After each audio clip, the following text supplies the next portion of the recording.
চলে যাচ্ছি আমাদের প্রথম অতিথির কাছে। ডক্টর আলিফের একটা ঘটনা শুনে আসবো আমরা, এবং শুরুই করতে চাই ডক্টর আলিফকে দিয়ে। চলুন ডক্টর আলিফের প্রথম ঘটনায় যাই।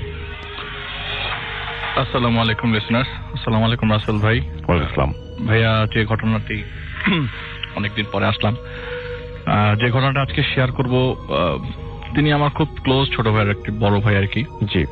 তো ঘটনাটা 81-82 দিকে, ঘটনাটা প্রায় অনেকদিন আগের কথা। অনেকদিন আগের। তো মফস্বলে থাকতেন তিনি তখন, এখন ঢাকায় থাকেন কিন্তু তখন তিনি মফস্বলে থাকতেন। মানে আমি একদম তার সামনে বসে ঘটনাটা নেই, সে একটু গ্রামের ভাষায় কথা বলে, যেহেতু সে এখানে ডেলিভার দিতে পারবে না। কিন্তু আপনি বলছিলেন যে উনি খুব চমৎকার করে গুছিয়ে খুব সুন্দর করে গুছিয়ে বলে আর কি, খুব সুন্দর করে মানে বলার ডিজাইন, ঘড়ির থেকে শুরু করে পায়ের নখ পর্যন্ত খুব সুন্দর করে সে খুব সুন্দর করে বলে। তো যেটা হচ্ছিল যে উনি যখন এরকম 81-82 দিকে গ্রাম মানে মফস্বলে ছিলেন আর কি, স্কুলে পড়তেন। তো যে আমি রাসেল ভাই শুরুর দিকে আপনাকে বলেছিলাম যে যারা একটু আল্লাহর পথে মেহনত করেছেন আর কি, তিনি সেই দলের মানুষ আর কি, যে দাড়ি ওঠার পর থেকে সে কখনো শেভ করেন না আর কি, এখনো পর্যন্ত সে অবস্থা। মানে সে খুব মানে নামাজি একজন মানুষ আর কি, খুবই পায়াস একজন লোক। তো গ্রামে তখন আসলে এখন তো অনেক মানে ইসলামিক জিনিসপত্র, অনেক ম্যাটেরিয়ালস চলে এসছে সবার হাতে হাতে, মোবাইল ফোন, ইউটিউব। তখন রাসেল ভাই ওই মফস্বল গুলাতে মাহফিল হতো, মাহফিল গুলাই ছিল ভরসা। তো মাহফিলে দাওয়াত পেত, যখন লোকজন পোস্টার পেত তখন তারা এইরকম মাহফিলে মুভ করতো আর কি। তো একটা মাহফিলে একজন পীর আসবেন এরকম কিছু একটা, তো তিনি দাওয়াত পান, পোস্টারে দেখেন, তো তিনি দেখেন যে তার বাড়ি থেকে প্রায় 10 মাইল দূরে মানে যে মাহফিলটা হবে। তো তিনি বিকাল বেলায় রওনা দিয়ে চলে, কারণ তখন পায়ে হেঁটেই মোটামুটি যাত্রা করতে হতো আর কি, এত রিক্সাও ওই জায়গায় ছিল না। ঢাকাতেই 82 সালে রিক্সা কয়টা ছিল কে জানে, আমি তো তখন জন্ম হই নাই আসলে, যদিও বলতে পারবো না। তো তখন মফস্বলে রিক্সা তো প্রশ্নই ওঠে না। তো তার বাড়ি থেকে প্রায় 10 মাইল দূরে দুটা বাড়ি ক্রস করে যেতে হইতো। এক একটা বাড়ির থেকে ডিস্টেন্স ছিল প্রায় 3.5 মাইল। তার মোটামুটি ওই বাড়িগুলোতে একটা বাড়িতে তার যাওয়া আসা প্রায় ছিল রেগুলার তার বাড়ি থেকে। তো যাই হোক, সেদিন মানে আপনার মাহফিলে চলে যায়। তো মাহফিল শুরু হয় সন্ধ্যার দিকে। আচ্ছা। তো সেটা এক্সটেন্ড করতে করতে রাত প্রায় 3টা বেজে যায়। আচ্ছা। তিনি বললেন যে আমি মাহফিলে প্যান্ডেলের নিচে বসে আছি, এমন সময় খুব ঝড়ো বাতাস, মানে বাতাসটাতে ঠান্ডা, মানে বাতাসের ঠান্ডাতেই বুঝে যাচ্ছিল যে খুব বড় একটা ঝড় আসবে এখন, যে ঝড়টা খুব ভয়ঙ্কর ঝড় হবে, এরকম তার মনে হচ্ছিল যে এখনই সেফ সাইডে চলে যাওয়া দরকার। তো চিন্তা করতে করতে ঝড় চলে এসে পুরা প্যান্ডেল সব উড়িয়ে দিল। একটা মাঠে হচ্ছিল, তো প্যান্ডেলটা উড়ে গিয়েছে। ঠিক কিছু দূরে একটা বিল ছিল, তো বিলের পাশে আপনার এই মাহফিল হলেই দেখা যেত যে ওই মুড়ি মুরকি, তারপরে মুরালি, সব মানে খাওয়া দাওয়ার দোকানপাট বসতো আর কি টুকরিতে। প্রিয় লিসেনার, এই এপিসোডে শুনতে পাবেন গ্রামের ভয়ানক ঘটনা, এবং এর সাথে আরো অনেক ঘটনা শুনতে পাবেন যা শুধুমাত্র বাছাইকৃত ভয়ানক ঘটনা। আপনারা যারা প্রতিনিয়ত বাছাই করা ভয়ানক ঘটনা শুনতে চান তারা অবশ্যই এই চ্যানেলটি সাবস্ক্রাইব করে নেবেন। আর যারা অলরেডি এই চ্যানেলটি সাবস্ক্রাইব করেছেন তাদেরকে জানাই অসংখ্য ধন্যবাদ। আপনারা যাতে এই চ্যানেলে ঘুরে আসতে পারেন, এই চ্যানেলে অসংখ্য এপিসোড পাবলিশ করা আছে শুধুমাত্র বাছাই করা ভয়ানক ঘটনা। ভূতভূমের যত ভয়ানক ঘটনা আছে প্রত্যেকটা ঘটনা বাছাই করে প্রতিনিয়ত আমি এই ইউটিউব চ্যানেলে রাত 10টা বাজে পাবলিশ করে থাকি। তাহলে চলুন এই ভিডিওর মধ্যে আমি যে ঘটনাগুলো শেয়ার করছি প্রত্যেকটা ঘটনা শেষ পর্যন্ত শুনে আসি। তো সে কি করলো, ওই দোকান থেকে কিছু নিয়ে খেলো, কারণ ওই মাহফিলের যে সিডনি সেটা দিতে নাকি আপনার ফজরের নামাজের আগে দিবে আর কি, এরকম কিছু একটা শোনা যায়। তো বলে যে এতক্ষণ তো ওয়েট করা যাবে না, প্লাস প্যান্ডেল উঠে গেছে, আমাকে এখন বাড়ির দিকে যেতে হবে। তো সে ডিসিশন নিয়ে ফেলায় তখন যে না, আমি হালকা কিছু খেয়ে রওনা দিয়ে দিব বাড়িতে। 10 মাইল রাস্তা রাসেল ভাই, হেঁটে যাওয়া তো মুখের কথা না, অনেকক্ষণ হেঁটে যেতে হবে। তো সে কিছু জিনিস খেয়ে দিয়ে ওই জায়গা থেকে রওনা দিয়ে দেয়, কারণ ওইখানে তার পরিচিত কেউ ছিল না। যতটুকু বয়ান সে শোনার কথা সে শুনেছে, ওখান থেকে শোনার পরে সে ঘড়িতে দেখলো 3টা 1 বাজে। তখন সিকো ঘড়ি আসছে বাংলাদেশে, মানে বাংলাদেশে না, আমি কখন আসে যাই না, তিনি বলছে নতুন নতুন সিকো ঘড়ি তার হাতে এসছে আর কি। তো দেখে সে চাপ দিয়ে লাইট জ্বলে এরকম আর কি। তো দেখে সে বললো যে না, 3টা 1 বাজে আমি এখন রওনা দিব। তো বাড়ির দিকে রওনা দিচ্ছে সে। তো বাড়িটা যেতে গেলে তার ক্ষেতের মাঝখান দিয়ে যে আলগুলো আছে দিক দিয়ে হেঁটে যেতে হবে, কারণ যে রাস্তাটা আছে একটাই রাস্তা, মানে এছাড়া অন্য কোনো রাস্তা নাই। আচ্ছা। মাহফিলটা যে জায়গায় হচ্ছে, তো ক্ষেতের মাঝখান দিয়ে প্রায় আধা ঘন্টার বেশি সময় হাঁটার পরে তিনি একটা বাড়ি দেখতে পেলেন। তো বাতাসের তীব্রতা রাসেল ভাই খুব বেশি বেড়ে যায় ওই মুহূর্তে, প্রচন্ড বাতাস বইতে থাকে। তিনি কি করলেন, একটা বাড়ি দেখতে পেলেন। ওই বাড়িটার কাছে যাওয়ার পরে একটা ঢিবির মতো জায়গা পেলেন এবং পাশে খড়ের যে স্তূপ, সুন্দর স্তূপগুলো গ্রামের বাড়িতে দেখা যায়, সেই খড়ের স্তূপ পাশে দেখতে পেলেন। এমন সময় বৃষ্টি নামা শুরু হলো, গুড়ি গুড়ি থেকে প্রচন্ড জোরে বৃষ্টি, মানে মিডিয়াম, এত প্রচন্ড জোরে মানে কি, মানে এক দাঁড়াতেই সে মিনিটের মধ্যে ভিজে যেছে, এরকম অবস্থা আর কি। তো সে একটা গাছের নিচে দাঁড়ালো। গাছের নিচে কিছুক্ষণ দাঁড়াতেই রাসেল ভাই বিদ্যুৎ চমকাচ্ছে। এমন সময় তার চোখটা পেছনের দিকে, মানে সে পেছনে ফেরার পরপরই দেখলো যে বিদ্যুৎ চমকাচ্ছে আর তিনি একটা লোককে খুব পরিষ্কার ভাবে দেখতে পাচ্ছে ঠিক পেছনে, তার থেকে 20 ফিট দূরে হবে, হাইয়েস্ট 20 ফিট দূরে হবে। তো তিনি জিজ্ঞেস করলো যে এই বাড়িটা কোনটা, মানে এর আগেও তো তিনি এই জায়গা দিয়ে পাস করেছে, যে এই বাড়িটা তিনি আগে দেখেন নাই। তো জিজ্ঞেস করলেন যে এই বাড়িটা আসলে কোন বাড়ি। একবার দুইবার জিজ্ঞেস করলো, কিন্তু ওই লোকটা কোনো অ্যান্সারও নাই, ওই জায়গা থেকে সে নড়ছেও না, এমন ভাবে দাঁড়িয়ে আছে মনে হচ্ছে যে ওখানে যদি কেউ ধাক্কা দিয়েও ফেলে দেয় উনি ওই জায়গায় পড়ে থাকবে, মানে কোনো কথা বলবে এরকম। কিছুক্ষণ জিজ্ঞেস করলো, প্রায় 4-5 বার জিজ্ঞেস করার পরও কোনো অ্যান্সার না পাওয়ার পরে উনি ঢিবিতে দেখলেন যে মেঘ, মানে বিদ্যুৎ চমকাচ্ছে, খুব খুব বিদ্যুৎ চমকাচ্ছে। ওই জায়গাটা তার কাছে মনে হয় যে না, এই জায়গায় থাকলেও রিস্কি, কারণ ক্ষেতের মাঝখানে প্রচুর মানুষের বিদ্যুৎ চমকে মরে যাওয়ার ঘটনা তিনি শুনেছেন। তো বললেন যে না, আমি এখন এই জায়গাতে নিজে নিজে চিন্তা করলেন, এই জায়গায় না বাড়ির ভিতরে ঢুকে একটা আশ্রয় তো পাবো, কারণ এখন রাত্রে 3:35 উপরে বাজে, 3:30 উপরে বাজে, এত রাতে আমি কি করব। উনি চিন্তা করলেন যে ঘরের ভিতরে, ওই বাড়ির ভিতরে ঢুকে যাবে। তো গাছপালা ক্রস করে, একটা আমড়া গাছ ছিল নাকি, একটা আম গাছ ক্রস করে বাড়ির ভিতরে ঢুকে যায়। একটু উঁচু, বাড়িটা একটু উঁচু আর কি। উপরে ওঠার পরে ওই বাড়ির দিকে ঢুকতে হাতের বাম পাশে, ঘরটা পশ্চিম দিকে ছিল, তো ঢুকতেই সেই বাড়ির নিচে আপনার ঘরের বাইরে যে বারান্দার মতো থাকে না, টিনের চালা দিয়ে বারান্দার মতো বসার লোক বসার জায়গাটা আর কি, সেই জায়গায় সে একটু আশ্রয় দেয়, গুটিসুটি হয়ে বসে, কারণ সে ভিজে একদম ভিজে শেষ হয়ে গেছিল আর কি, পায়ে কাদা টাদা লেগে আছে।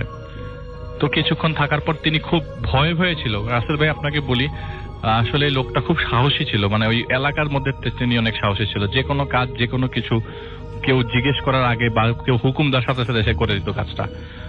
তো সেই মানুষ এখানে যে ভয় পাচ্ছে, যে আসলে কি নাকি জিজ্ঞেস করবে, কি নাকি মানুষ মনে করে, এই জায়গায় চুপচাপ বসে থাকি, যদি জিজ্ঞেস করে তাহলে বলবো যে আমি অমুক বাড়ির লোক, মাহফিলে আসছিলাম, বৃষ্টির কারণে এখানে আশ্রয় নিয়েছি, কেমন চোরের মতো লাগছে তার নিজেকে। এমন সময় তিনি দেখলেন যে দরজাটা বাতাসে বাড়ি খাচ্ছে, যে ঘরের মধ্যে সে বসে আশ্রয় নিলেন সেই জায়গায় ঘরের দরজাটা বাতাসে বাড়ি খাচ্ছে। একটা ফাঁকে ওই বাতাসে বাড়ি খাওয়ার পর বাড়ি খাওয়ার সাথে সাথে যে হালকা ফাঁকা দেখা যাচ্ছিল, তাতে দেখা যাচ্ছে একটা কপি ভেতরে জ্বলছে। কি জানি মনে করে তিনি ঘরের ভেতরে ঢুকলেন, ঘরের দরজাটা মানে আস্তে করে খুললেন। উনি চাচ্ছিলেন যে যেহেতু ঘরের দরজা বাড়ি খাচ্ছে, হয়তোবা ঘরের কেউ নাই অথবা কেউ আছে জানেন না, তাকে জানানো দরকার বা জাগানো দরকার বা কিছু একটা বলা দরকার। তিনি দরজা খুলতেই দেখলেন একটা বডি বেডের উপরে পড়া, একটা চোখের উপরে একটা বডি পড়া, পটকা গন্ধ, এবং বডিটার অর্ধেক আপনার পচে গেছে আর অর্ধেকটা পচে নাই, এরকম একটা বডি দেখা যাচ্ছে এবং হা করে আছে। মনে হচ্ছে যে এটা মানে এটা মৃত বডিটা তো বুঝাই যাচ্ছে। এইটা দেখার পর রাসেল ভাই উনি ওই জায়গায় আর 1 মিনিটও দাঁড়া থাকতে পারে নাই। এত বাতাসের মধ্যে কপিটা নিভে নেয় আর এই ডেড বডিটা পড়ে আছে। সে এক দৌড়ে বাড়ির যায়, বাড়ির আশেপাশে যে ঘরগুলা ছিল সবগুলাতে ঘরে নক করে।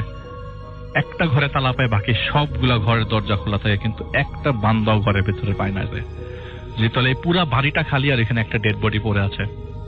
তিনি ঘর থেকে, ওই বাড়ির থেকেই বেরিয়ে আসেন, যে ঢিবিতে আশ্রয় নিয়েছিল সেই ঢিবির দিকে আবার ব্যাক করেন। আচ্ছা, ব্যাক করার পরে তিনি দেখলেন দূরে যে মানুষটা একটু আগে বিদ্যুৎ চমকাচ্ছিল দেখতে পাচ্ছিলেন, সেই মানুষটা ওখানে দাঁড়িয়ে আছে। ওনাকে আবার জিজ্ঞেস করলো যে কি ভাই, এটা কোন বাড়ি? ভেতরে একটা মানুষ পড়ে আছে, ভেতরে একটা ডেড বডি পড়ে আছে, কিন্তু ওই লোকটা থেকে কোনো ধরনের সাউন্ড পেলেন না আর কি। হাতের ডান দিকে হঠাৎ করে বাচ্চা খেলছে, এরকম একটা শব্দ আসতে থাকলো, বাচ্চারা খেলছে। বাচ্চাদের সাউন্ড কোথা থেকে আসলো? অবাক দৃষ্টি। তখন সে খুব মানে কান্নারত অবস্থা জিজ্ঞেস করতে, এটা কোন বাড়ি, এটা কার বাড়ি, এটা কোন জায়গা? এটা জিজ্ঞেস করতে ওইখান থেকে একটা বাচ্চাদের ভয়েস আসে তার দিকে যে জানি না। এইটা শোনার পর উনি কি করে যে আর যাই হোক, বৃষ্টিতে ভিজি আর যাই হোক, আমি একটা দৌড় দিব। ক্ষেতের আইল দিয়ে রাসেল ভাই খুব দৌড়ানো, খুব কষ্ট হচ্ছে। কোন আইলের দিয়ে কতটুকু দৌড়ানো যায়, কষ্ট করে দৌড়াইতে হবে। তারপর বৃষ্টি পড়ছে, আইলগুলো তো আপনার পুরো কাদায় হয়ে আছে, মানে পিছলা। তারপরে তিনি যতটুকু পারলেন দৌড়ে গেলেন। বলে যে এই বাড়ির থেকে আরো 3 মাইল পর আরেকটা বাড়ি আছে, ওই বাড়িতে আবার তার যাওয়া আসা ছিল রেগুলার। ওই বাড়িটার নাম হচ্ছে পাটোয়ারি বাড়ি। তো সে ওই দিকেই মুখ করে, ওই পাটোয়ারি বাড়ির দিকেই মুখ করে সে দৌড় দিল আর কি। প্রায় মনে হচ্ছিল যে 1 মাইল দূর আমি হেঁটে ফেলেছি, মানে দৌড়ালাম। এখন হাঁটা শুরু করলাম, পিছনে বাড়িটা রেখে আসছি। আমি দেখলাম সামনে এই বাড়িটা পাটোয়ারি বাড়ি, আমি চিনে গেছি। মানে সে বলছে যে আমি অনেক দূর সামনে চলে আসছি, এখন আর আমার কোনো রিস্ক নাই। আমি দৌড়াই গিয়া ওই পাটোয়ারি বাড়িতে এক পরিচিত লোক ছিল আর কি, সেই পরিচিত লোকের সাথে দেখা করবে, ঘরে ঢুকবে। তো সে বাড়ির ভিতরে ঢোকার পরে সেই স্ট্রাকচার রাসেল ভাই, একটু আগে যে বাড়িতে সে ঢুকেছিল একই স্ট্রাকচার, সেম স্ট্রাকচার। সে ঘুরে ওই জায়গায় আবার আসছে, আসার পরে সে সেই ঘরটাতেই ঢুকলো, মানে সেই ঘরের সামনেই আসলো যে ঘরের সামনে একটু আগে সে আশ্রয় নিয়েছিল। চলে আরে হায় হায়, আমি তো এত দূর দৌড়ে আসলাম, আমি কি আবারও একই জায়গায় আসলাম? এটা কিভাবে সম্ভব? আমি তো ওই বাড়ি রেখে সামনের দিকে দৌড় দিছি, আমি আবার এখানে কিভাবে আসলাম? তার কাছে খুব অবাক লাগতে থাকলো, এবং সবচেয়ে বেশি অবাক লাগার সাথে সাথে সে এত দুয়া পড়ছে, এত সুরা পড়ছে, কিন্তু কোনো কিছুতেই তার এই ভয়টা যাচ্ছে না, কোনো কিছুতেই কোনো কিছু চেঞ্জ হচ্ছে না। এমন হতে পারতো দোয়া পড়ছে সে অজ্ঞান হয়ে গেল, এমন হতে পারতো কোনো বিপদ আসছিল সরে যাচ্ছে বা কিছু। তার কাছে কোনো বিপদও আসছে না, কিন্তু এমন অবস্থা যে তিনি এটা থেকে মানে মুভও করতে পারছে না, সরতেও পারছে না। সেই ঘরের মধ্যে আবার ঢুকলো, সে চেক করার জন্য ঢুকলো যে এটা কি সে একই ঘর কিনা। সে ঘরে ঢুকলো, দেখলো যে এবার সেই ডেড বডিটাই মানে চৌকির উপর পড়ে আছে, কিন্তু পুরো ডেড বডিটা কাপড়ে মুড়ানো, আর যে বডিটার মাথাটা খালি বের হয়ে আছে, কাফনের মানে লাশের মতো দেখা যাচ্ছে, খালি মাথাটা বের হয়ে আছে। আর ওই কপির আলোতে দেখা গেল যে লোকটার চোখ বন্ধ, কিন্তু উনি বিড় করে একটা কথা বলছে। কথাটা এরকম যে, ভাই আমাকে একটু কবরটা দিয়ে যান, আমার এখানে খুব খারাপ লাগছে, আপনি কবর না দিয়ে যায় না। এই কথাটা শোনার পর উনি ওই জায়গা থেকে একদম হুড়মুড় করে বের হয়ে যায়। এই হুড়মুড় করে বেরোতে তার বের হওয়ার পর 2-3 বার কাদায় পিছলিয়ে পড়েন। সে আবার সেই ঢিবির কাছে যান, সেই ঢিবির কাছে যে একই জায়গায় একই বাড়িতে আবার ফেরত এসছে, এবং সেই যে বিদ্যুৎ চমকাচ্ছে রাসেল ভাই, আমি আপনাকে বলি সেই লোকটা আবার ওই জায়গায় দাঁড়িয়ে, সে ওই অবস্থায় দাঁড়িয়ে আছে যেই জায়গায় যে অবস্থায় ছিল। এই অন্ধকারের ভিতরে, এই বৃষ্টিচ্ছন্ন দিনে, মানে রাতের বেলা তার এই জিনিসগুলো সে ফেস করছে। এমন সময় লোকটাকে জিজ্ঞেস করলো, আমি কোন বাড়িতে আসছি, আমি কিভাবে মুক্তি পাবো, কিছু একটা বলেন, আপনি তো কিছু বলতেছেন না। তখন ওই লোকটা বলল যে আপনি কবর দেওয়া ছাড়া যেতে পারবেন না এই বাড়ি থেকে, কবরটা দিয়ে তারপরে চলে যান। তারপরে সে ঘরে গেল। ওই ডেড বডিটা, তখন আমি একটু জিনিস স্কিপ করে গেছি, ডেড বডিটা তখন বলেছিল যে কবরটা দিবেন আপনি আমার ঘরের পেছনে, একটা লাঙ্গল রাখা আছে, সেই লাঙ্গলের সাথে একটা কোদাল বাঁধা আছে, কোনো মতে আমাকে মাটিটা দিয়ে যান। এটা সে বারবার বিড় করে বলছিল, কোনো মতে আমাকে মাটি দিয়ে যান।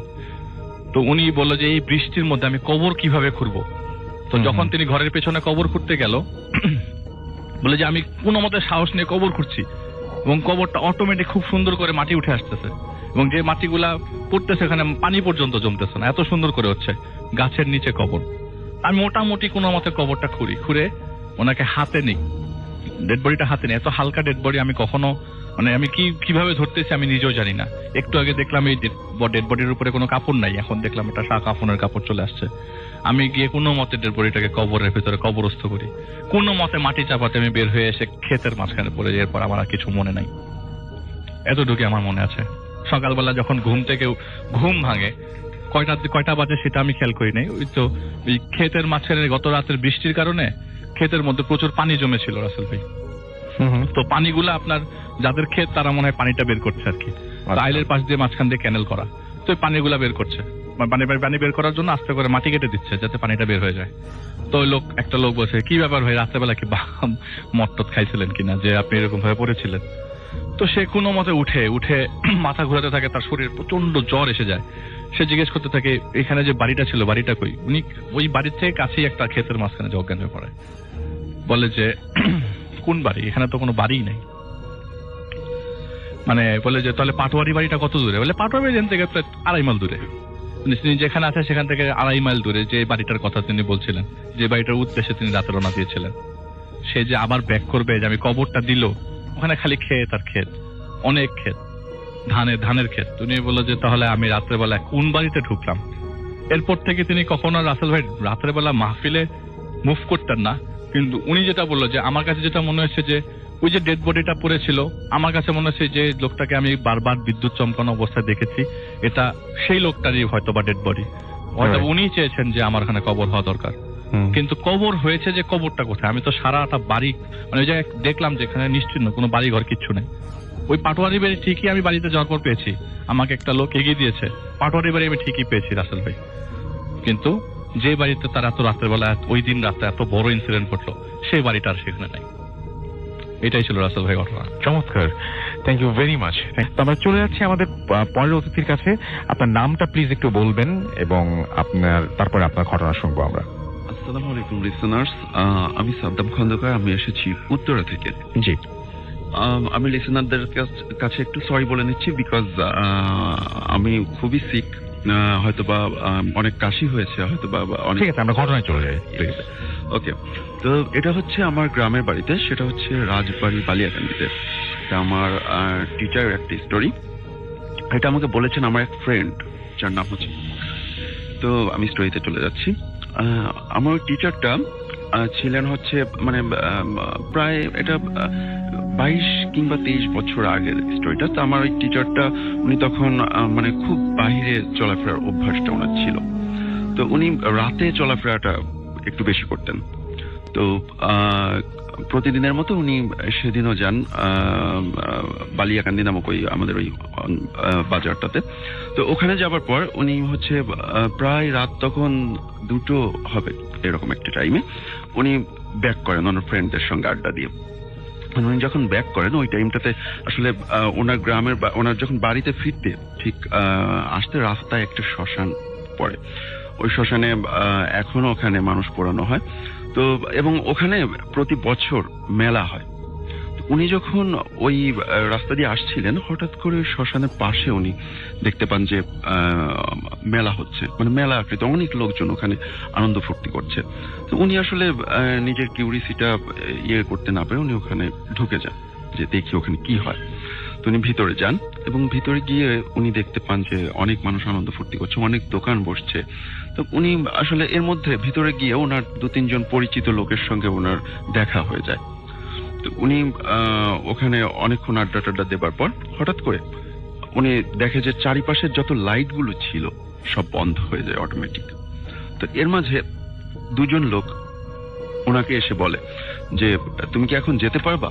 তা উনি আসলে ওই টাইমটাতে একটু নার্ভাস হয়ে যায় যে কি ব্যাপার, আমি এতক্ষণ কি মানে কিসের মধ্যে ছিলাম, আমি বুঝতে পারলাম না যে এরকম একটা অবস্থা। হঠাৎ করে আমি দেখলাম চারিপাশে কত মানুষজন, আলো জ্বলছে, হঠাৎ করে এরকমটা হয়ে গেল। আসলে একটু ভয় পেয়ে যান। তো উনি ওই লোককে বলে যে হ্যাঁ আমাকে একটু এগিয়ে দিয়ে আসুন। তো ওই লোকটা ওনাকে নিয়ে এগিয়ে দিয়ে আসতে চায়। তো কিছু দূর যাবার পর ওই লোকটা ওনাকে বলে যে আচ্ছা এখন কি তুমি যেতে পারবা? তো তখন উনি বলে যে না, আমাকে আর একটু এগিয়ে দিয়ে আসুন। দেন আবার উনি কিছু দূর এগিয়ে দেন এবং এরপর আবার বলে যে তুমি কি এখন যেতে পারবা? তো উনি বলে যে না। এভাবে যেতে যেতে ওনার যে বাড়িটা, ওনার বাড়ির সামনে কবরস্থান আছে, ওখানে এলাকার যে মানুষগুলা মারা যান তাদের দাফন করা হয় ওখানে। তো উনি ওখানে যেই ওই পর্যন্ত এসছে তখন হচ্ছে ওই লোকটা আবার আমার ওই টিচারটাকে জিজ্ঞাসা করছে যে তুমি কি এখন যেতে পারবা? তখন আমার টিচার বলছে যে না প্লিজ, এত দূর যেহেতু এসছেন আর একটু আসেন। তখন ওই লোকটা বলছে যে না আমি তো আর যেতে পারবো না। তখন ওই টিচার উনি অ্যাকচুয়ালি দৌড়ে গিয়ে ওনাকে চাপটে ধরে যে না প্লিজ আমাকে আরেকটু দিয়ে আসুন। তো তখন উনি যেটা দেখতে পান আলোতে, হালকা ঝাপসা জ্যোৎস্নার আলোতে যেটা দেখতে পান সেটা হচ্ছে যে ওনার মুখে কোনো মাংস নেই, মানে কঙ্কালের আকৃতি পুরোটা। তো উনি ওই টাইমটাতে ভয় পেয়ে যান, বাট ওনাকে বুঝতে দেন না। আমি আগেই বলেছি উনি খুবই সাহসী ছিলেন। তো উনি ওনাকে বুঝতে না দিয়ে উনি বলে যে প্লিজ আমাকে দিয়ে আসুন আর একটু, আমি তো চলে এসেছি প্রায়। এভাবে যেতে যেতে ওনার যখন বারান্দা পর্যন্ত, মানে ওনার বাড়ির ভেতরে বারান্দা পর্যন্ত এসছে, তখন ওই লোকটা বলছে যে আচ্ছা এখন কি তুমি যেতে পারবা? তখন বলছে একটু দাঁড়ান আর একটু আসুন। তখন উনি ওনার রুমে ঢুকে যায়। ওনার রুমে ঢুকে দরজাটা লক করে বলতেছে যে হ্যাঁ আপনি এখন চলে যান, আমি এখন যেতে পারবো, আমার এখন আর কোনো প্রবলেম হবে না, আপনি এখন চলে যান। তো এটা শুনবার পর ওই লোকটা বাহিরে থেকে বলছে যে তুই খুব বুদ্ধিমান, যার কারণে তুই বেঁচে গেলি আজকে, তা না হলে তুই যদি এই বারান্দা থেকেও বলতি যে না আমি যেতে পারবো, আপনি চলে যান, আমি এখানেই তোকে পুঁতে দিতাম। তো এই ছিল আমার story, first story. Thank you very much, আপনাকে অনেক অনেক ধন্যবাদ। চলে যাই আমরা ঘটনায়। আমাদের সঙ্গে আছেন আহমেদ বাবু ভাই, এন্ড তার কাছে ঘটনায় যাব।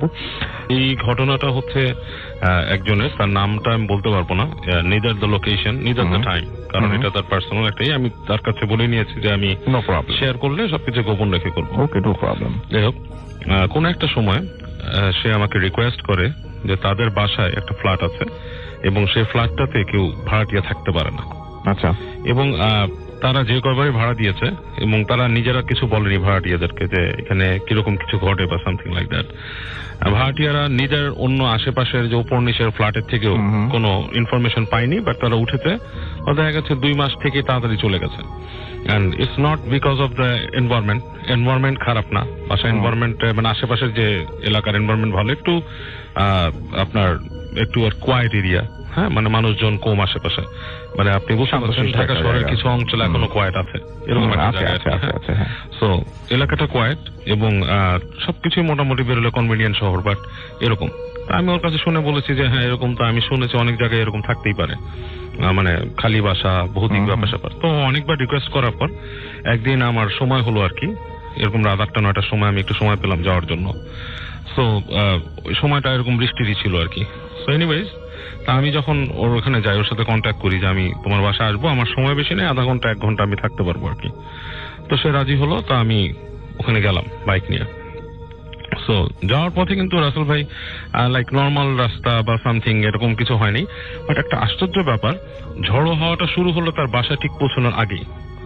হঠাৎ করে মনে হলো যে একটা দমকা বাতাস, ব্যারিয়ার বলা যেতে পারে, কাইন্ড অফ লাইক মানে দমকা একটা হাওয়া, মানে লাইক আমি ভাবলাম যে একটা ঝড়ো হাওয়া হতেই পারে, বৃষ্টির সিজন, ঝড়ের সিজন, বৈশাখের সিজন। তো আমি কিছু না মনে করে গেলাম, ওকে কল করলাম, ওর কল কানেক্ট হচ্ছে না বারবার। তো বারবার বলছে যে নাম্বার বিজি, টুট করে শব্দ করে এঙ্গেজ ফোন দিয়ে কেটে যায়। কয়েকবারের পর ও কানেক্ট হলো, বলা যায় ভাইয়া আমি তো ওয়েট করতেছি আপনার জন্য। আমি বললাম আমি তোমার বাসার নিচে, আসো তুমি। তো আসলো, এসে আমাকে নিয়ে গেল। তো ফ্ল্যাটটাও এলিকুয়েন্টলি বললাম না আসলে যে কোন ফ্ল্যাটে আর কি। যাই হোক, আমাকে ফ্ল্যাটে নিয়ে গেল। তো আমার কাছে না আসল ভাই, আই ডোন্ট নো ইফ আমি আগের থেকে শোনার কারণে কিনা বাসাটা সম্বন্ধে আমার বেশ খারাপ লাগছিল প্রথম। মানে you are not feeling good, সেটা কি আপনার মানে কনসিয়াসলি আপনি মানে কনসিয়াসলি কাইন্ড অফ না, আমি মানে উঠছি কেমন খারাপ লাগছে আমাকে, সিঁড়ি বেয়ে উঠছি, মানে I am not feeling good.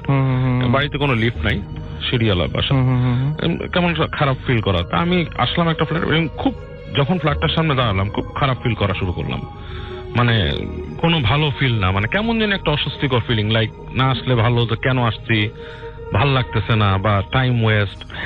কিন্তু মানে তখন কি আপনি জাস্ট এই ফিলিং গুলো হচ্ছিল, মানে আপনি কি আপনার মধ্যে ছিলেন নাকি? আমি লাইক আমার মধ্যেই ছিলাম, আমি কনসিয়াসলি নরমালি ছিলাম এবং আমি ফিল করতেছি যে ভাল লাগতেছে না, something like that, you know I shouldn't be here, এরকম থেকে। তো ও বললো যে, এবং আমি ঘামছি, খুব গরম ঘামছি। তো ও বললো যে ভাই আপনি কি ফ্ল্যাটে ঢুকবেন? তো ও দেখলাম যে ও ঢোকার প্রতি, যদিও নিজেদের ফ্ল্যাট, তার নিজের ঢোকার খুব একটা আগ্রহ তার নাই ভেতরে। তারপরও সে ফ্ল্যাটটা খুললো, তালাটা খোলার পর একটা মানে যেমন আপনি একটা বদ্ধ ঘরের মধ্যে ঢুকলে যেরকম একটা ব্যাপার স্যাপার সেরকম তো থাকে, একটা গন্ধ আসতেছে। তো যখন ফ্ল্যাটে ঢুকলাম না আসলে বাইরে কিন্তু গরম, আপনি দেখবেন যে এই বৈশাখ মাসে কিন্তু বেশ গরম থাকে, যেমন আমাদের কয়েকদিন আগে দাবদাহ ছিল, এরকম না হলেও বেশ গরম, কিন্তু রুমটার ভেতরেই কিন্তু বেশ একটা ঠান্ডা একটা পরিবেশ। আচ্ছা, বেশ কোল্ড, মানে আপনার মনে হচ্ছে যে আপনি টেম্পারেচার ফিল করতে পারতেছেন, যে নর্মাল থেকে একটা লাইক এয়ার কন্ডিশন রুমে ঢুকলে যেরকম সেরকম একটা ডিফারেন্স। তা আমি একটু মানে অবাক হলাম ভিতরে ঢুকে, যে হঠাৎ করে এখান থেকে এয়ার কন্ডিশন নাই, কিচ্ছু নাই, এবং জানলাগুলো যে খুব একটা খোলা তা না, একটা জানলা একটু খোলা ছিল পাশ থেকেই। তা আমি ভিতরে ঢুকলাম, ঢোকার পর বললাম লাইট নেই, বলতেছে না ভাইয়া সরি লাইট নাই, আপনি বসেন আমি চার্জ লাইট নিয়ে আসি, আর আপনি তো আসছেনই এক্সপিরিয়েন্স করতে। তো আমার তখন একটা জিনিস নরমাল কিন্তু না, অবশ্যই, এবং আমার কিন্তু তখন একটা সন্দেহ হয়েছে রাসেল ভাই যে এটা হতে পারে একটা প্রি প্ল্যান কিছু, আমাকে ভয় দেখানো বা এরকম অনেক কিন্তু দু একজন মানুষ আমাকে ভয় দেখানোর চেষ্টা করছে। তা আমি ওইটা মনে করে নিয়ে মনে মনে হাসলাম, বললাম যাও তুমি লাইট নিয়ে আসো, আমি আছি এখানে, চার্জার নিয়ে আসো। তা আমি ঢুকলাম, তো ঢোকার পর আমি যেটা করছি রাসেল ভাই, ভেতরে ঢুকে দরজাটা ভেতর থেকে বন্ধ করে দিছি। সো দেয়ার টু রিজনস, যে একটা যে দরজাটা খোলা রাখি, অনেক সময় কেউ ভয় দেখানোর চেষ্টা করলে চালাকি করে কেউ ভিতরে ঢুকতে পারে। হ্যাঁ, আরেকটা জিনিস হচ্ছে কেউ যাতে বেরোয় যেতে না পারে। হ্যাঁ, এই দুইটা জিনিস আমি মানে মনিটর করার জন্য আমি দরজাটা লাগাই দিছি। আমি মোবাইলের যে ফ্ল্যাশ লাইট ওটা জ্বালাইছি, জ্বালা আমি হেঁটে হেঁটে আস্তে আস্তে করে পাশের রুমটা গেছি, দেখতেছি কি কি আছে। আচ্ছা। এবং আমি খুব কনসাসলি চেষ্টা করতেছি কেউ লুকা আছে কিনা বাসার মধ্যে, ভয় দেখানোর জন্য এরকম। আমি কিন্তু আলটিমেটলি ওদের যে 2টা বেডরুম, 2টা বাথরুম, বারান্দা সব জায়গায় গেছি রাসেল ভাই, এবং আমার লাইট মেরে কিছু কাউকে পাইনি। মানে ইটস লাইক এমটি হাউস। কিন্তু ব্যাপারটা হচ্ছে রাসেল ভাই, যখন এটা এখন আমার গুজবাম্প হয়, আমি যখন বাথরুমের দরজা খুলতেছি তখন আমার কেন জানি মনে হচ্ছিল ভেতরে কেউ আছে। এখন এটা এমন হতে পারে যে আমার নিজের ভেতরে ফিলিংস, একটা এমটি বাড়ি, এটা সম্বন্ধে কথা শুনছি, I don't know, but I felt like there is something. উনি কি একাই থাকেন এরকম কিছু, না মানে আরো ফ্যামিলি মেম্বার? পুরো ফ্যামিলি আছে উপরে ফ্ল্যাটে, তাদের নিজের বাড়ি আর কি। মানে আপনি ফিল করছিলেন যে মানে কেউ নাই, এমটি হাউস এরকম কিছু, কিন্তু বাড়িটা কিন্তু একটা মানে এমনি বাসা, সেখানে মানুষ থাকে ফ্ল্যাটে। তো ওই ফ্ল্যাটটাতে অ্যাবান্ডন্ড কোনো কিছু না, ওই ফ্ল্যাটটাতে কোনো কারণে মানে ভৌতিক কিছু কার্যকলাপ হয়, এবং এটা আমি বলবো আপনাকে পরে যে কি হয়। সো আমি যখন দেখলাম যে আমার মনে হচ্ছে যে বাথরুমের মধ্যে কেউ আছে, এরকম মনে হচ্ছিল, খুললাম দেখি কেউ নাই, জাস্ট লাইক নর্মাল থিং। তা আমি আবার পুরো বাসাটাকে চেক ইন করে আমি আপনার ওই ড্রয়িং রুমে এসে দাঁড়ালাম ওখানে। ও কিন্তু তখনও আসছে না। এর মধ্যে আমার কাছে মনে হলো পাশের রুমে খসখস খসখস শব্দ হচ্ছে, মানে like somebody is in their. আমি খুব দ্রুত পাশের রুমে গেলাম, দেখলাম যে কেউ নাই এখানে। মনে হলো তারপরে যে আপনার যে সিঁড়ি ঘরে যে মানে যেখান থেকে আসার কথা, ওখানে কেউ আসতেছে সিঁড়িতে। তা আমি ভাবলাম যে ও আসতেছে লাইট নিয়ে। সো অবভিয়াসলি আমি দরজার কাছে আসলাম, এসে আমি দাঁড়ায় আছি। তো মনে হচ্ছে সিঁড়ি থেকে উঠলো, উঠে ঠিক ওই যে ল্যান্ডিং এ আসলো, কিন্তু দরজা আর নক হচ্ছে না। তা আমি ওখানে পিপল ছিল, পিপল দিয়ে তাকালাম, আবছা অন্ধকার, কেন সামনেও লাইট নেই, কাউকে দেখা যাচ্ছে না। It's like nobody is in their. কিন্তু আমি স্পষ্ট শুনছি সিঁড়ি থেকে কেউ নামছে। তা আমি ভাবলাম যে মোস্ট প্রবাবলি হয়তো আমি ভুল শুনছি বা কিছু। একটু পর আবার শব্দ হলো, ও আসলো, ও এসে লাইটটা দিল, লাইট নিয়ে ঢুকলো, একটা চার্জার লাইট, এলইডি লাইট। এদিকে বললো যে আপনি কি আপনার সাথে থাকবো? বলছে না, তুমি চলে যাও, তুমি চলে যাও, আমি কিছুক্ষণ থাকি, আমি বেশিক্ষণ থাকতে পারবো না, আমি চলে যাবো।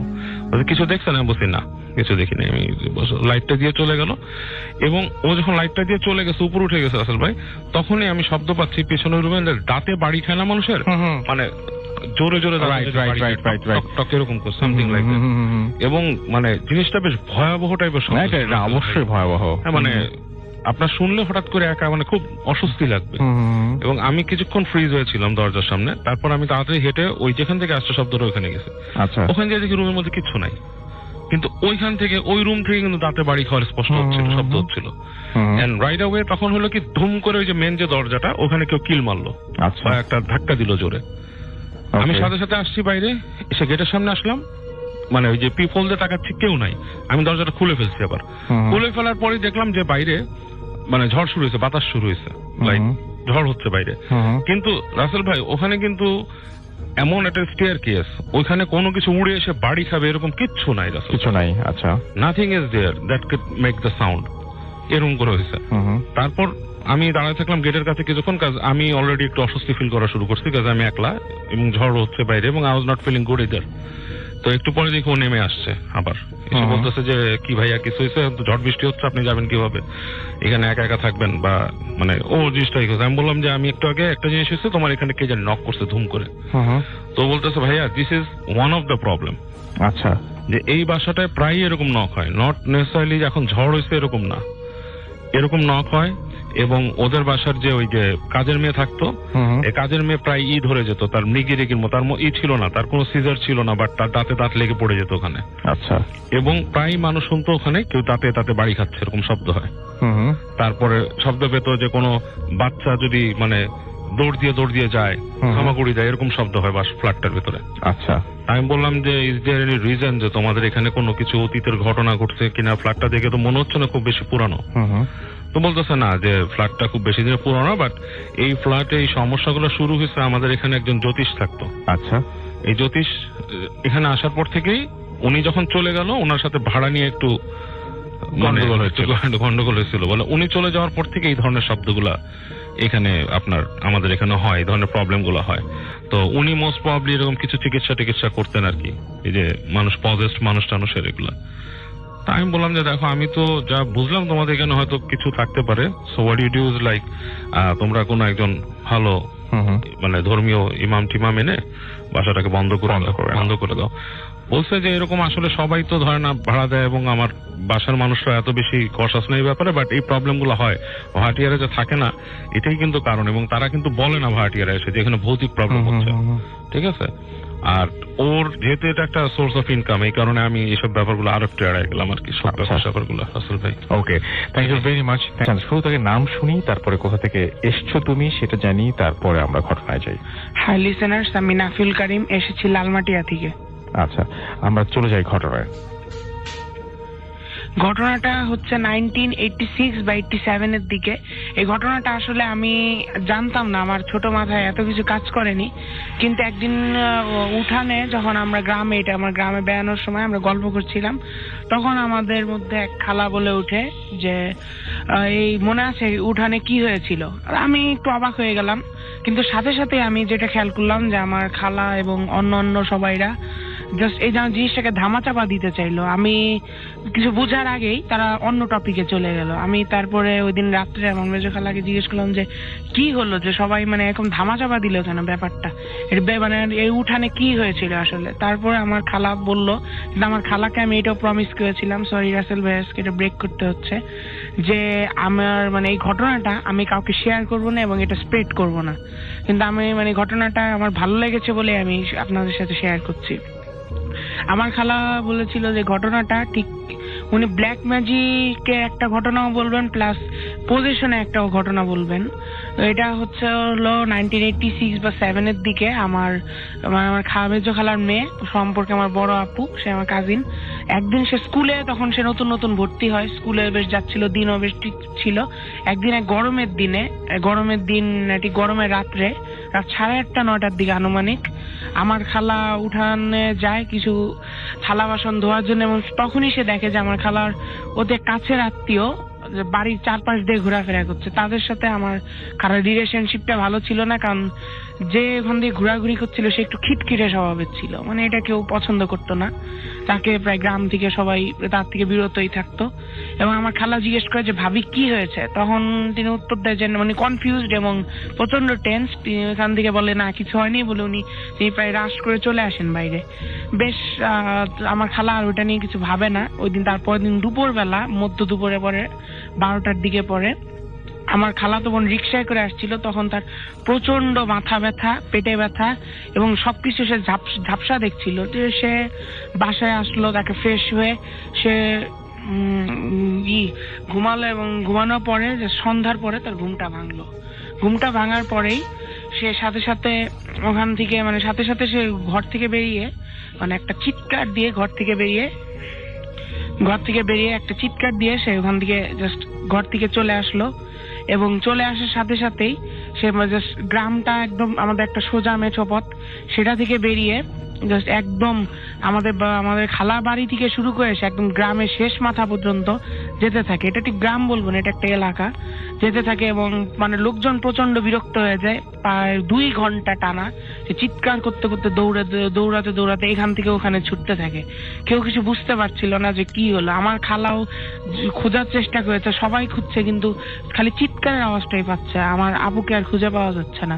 সকালবেলা তাকে একটি গাছের নিচে পাওয়া গেলে মুরব্বীরা যখন ফজরের নামাজ শেষ করে তাকে বাসায় দিয়ে আসে। এবং ওই দিন দুপুর বেলাও সব ঠিক ছিল। ওই দিন রাত্রে আবার আমার আপু চিৎকার করে বাসা থেকে বেরিয়েছে এবং সেই সেম জিনিসটা আবার রিপিট করে রাত ভরে যে সে যা করেছিল। এরকম 3-4 দিন চলার পরে গ্রামের মানুষ একেবারে অতিষ্ঠ। এবং মাঝে মাঝে অনেকেই, আমি শুনেছি এগুলো, অনেকে জানালা খুলে দেখেছে যে আমার আপু যখন দৌড়াচ্ছে, তার চুল ছেড়ে দিয়ে দৌড়াচ্ছে, তখন পিছন একটা প্রায় আগুনের গোলা, একটা ফায়ার বল তাকে একটা ডিস্টেন্স রেখে আকাশের উপর দিয়ে তাকে ফলো করছে। এবং এইটা অনেকেই দেখেছে, শুধু একজন না। তারপরে আমার আপু এরকম করতেই থাকে। করতে করতে একদিন ওখানে এক চা দোকানদার, সে জাস্ট মানে রেডিও শুনছিল, তখন রেডিওতে অনুষ্ঠান হচ্ছিল, অনুষ্ঠান শুনছিল। সে এক পর্যায়ে মানে বিরক্ত হয়ে গেল একেবারে, যে এটা তো আর মানে টলারেট করা যায় না, রোজ রোজ এরকম ঝামেলা। সে বাইরে বেরিয়ে খুব রুড হয়ে মানে আমার খালাতো বোনের কাঁধে হাত দিয়ে বললো যে এই মানে কি হয়েছে তোমার, এই বলার সাথে সাথে আমার খালাতো বোন তার হাতটাকে ধরে একটা আছাড় মেরে মাটিতে ফেলে দেয় এবং সাথে সাথে তাকে মানে মারপিট করা শুরু করে দেয় এবং তার হাতে কামড়ানো শুরু করে দেয়। এরকম করতে করতে আমার প্রায় তার একটা রক্তাক্ত হাল হয়ে যায় এবং যখন দেখবে যে একেবারেই লোকটা আর বাঁচবে না, লোকটা মারা যাবে, তখনই আমার আপু সেখান থেকে প্রস্থান করে এবং মানে আবার দৌড়াতে দৌড়াতে তার কাজটি সে চালিয়ে যায়। এবং তারপরের দিন সকালেও তাকে ওই এক গাছের নিচে পাওয়া যায়, একটা গাছের নিচে। এরকম করে লোকজন মানে এটা গ্রামের জ্ঞানী গুণী যারা, তারা মুরব্বীরা, তারা সবাই আমার খালুকে সাজেস্ট করে যে এটা শুধু মানে একটা মানে এটা কোনো প্যারানর্মাল বিষয়, এটা কোনো না, এটা সুপার ন্যাচারাল বিষয়, এটা এখন আর ওর অসুস্থতার মধ্যে পড়ে না।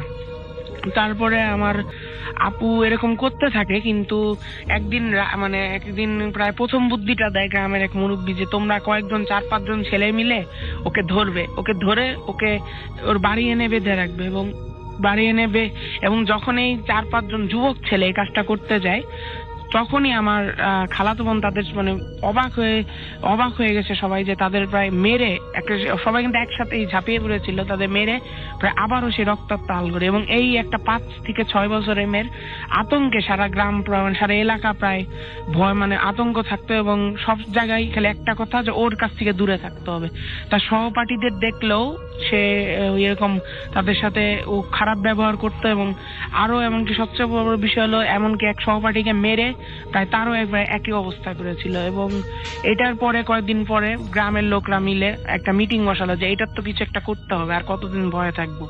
প্রথমবার যে মিটিংটা হয়েছিল, প্রথমবার মিটিং হওয়ার পরে উঠানে একটা বড় একটা কাঠের টেবিল, সেইটাকে ঘিরে সবাই বসেছিল এবং গ্রামের সবাই একটা ডিসিশন নিচ্ছিল যেটা কি করা যায়।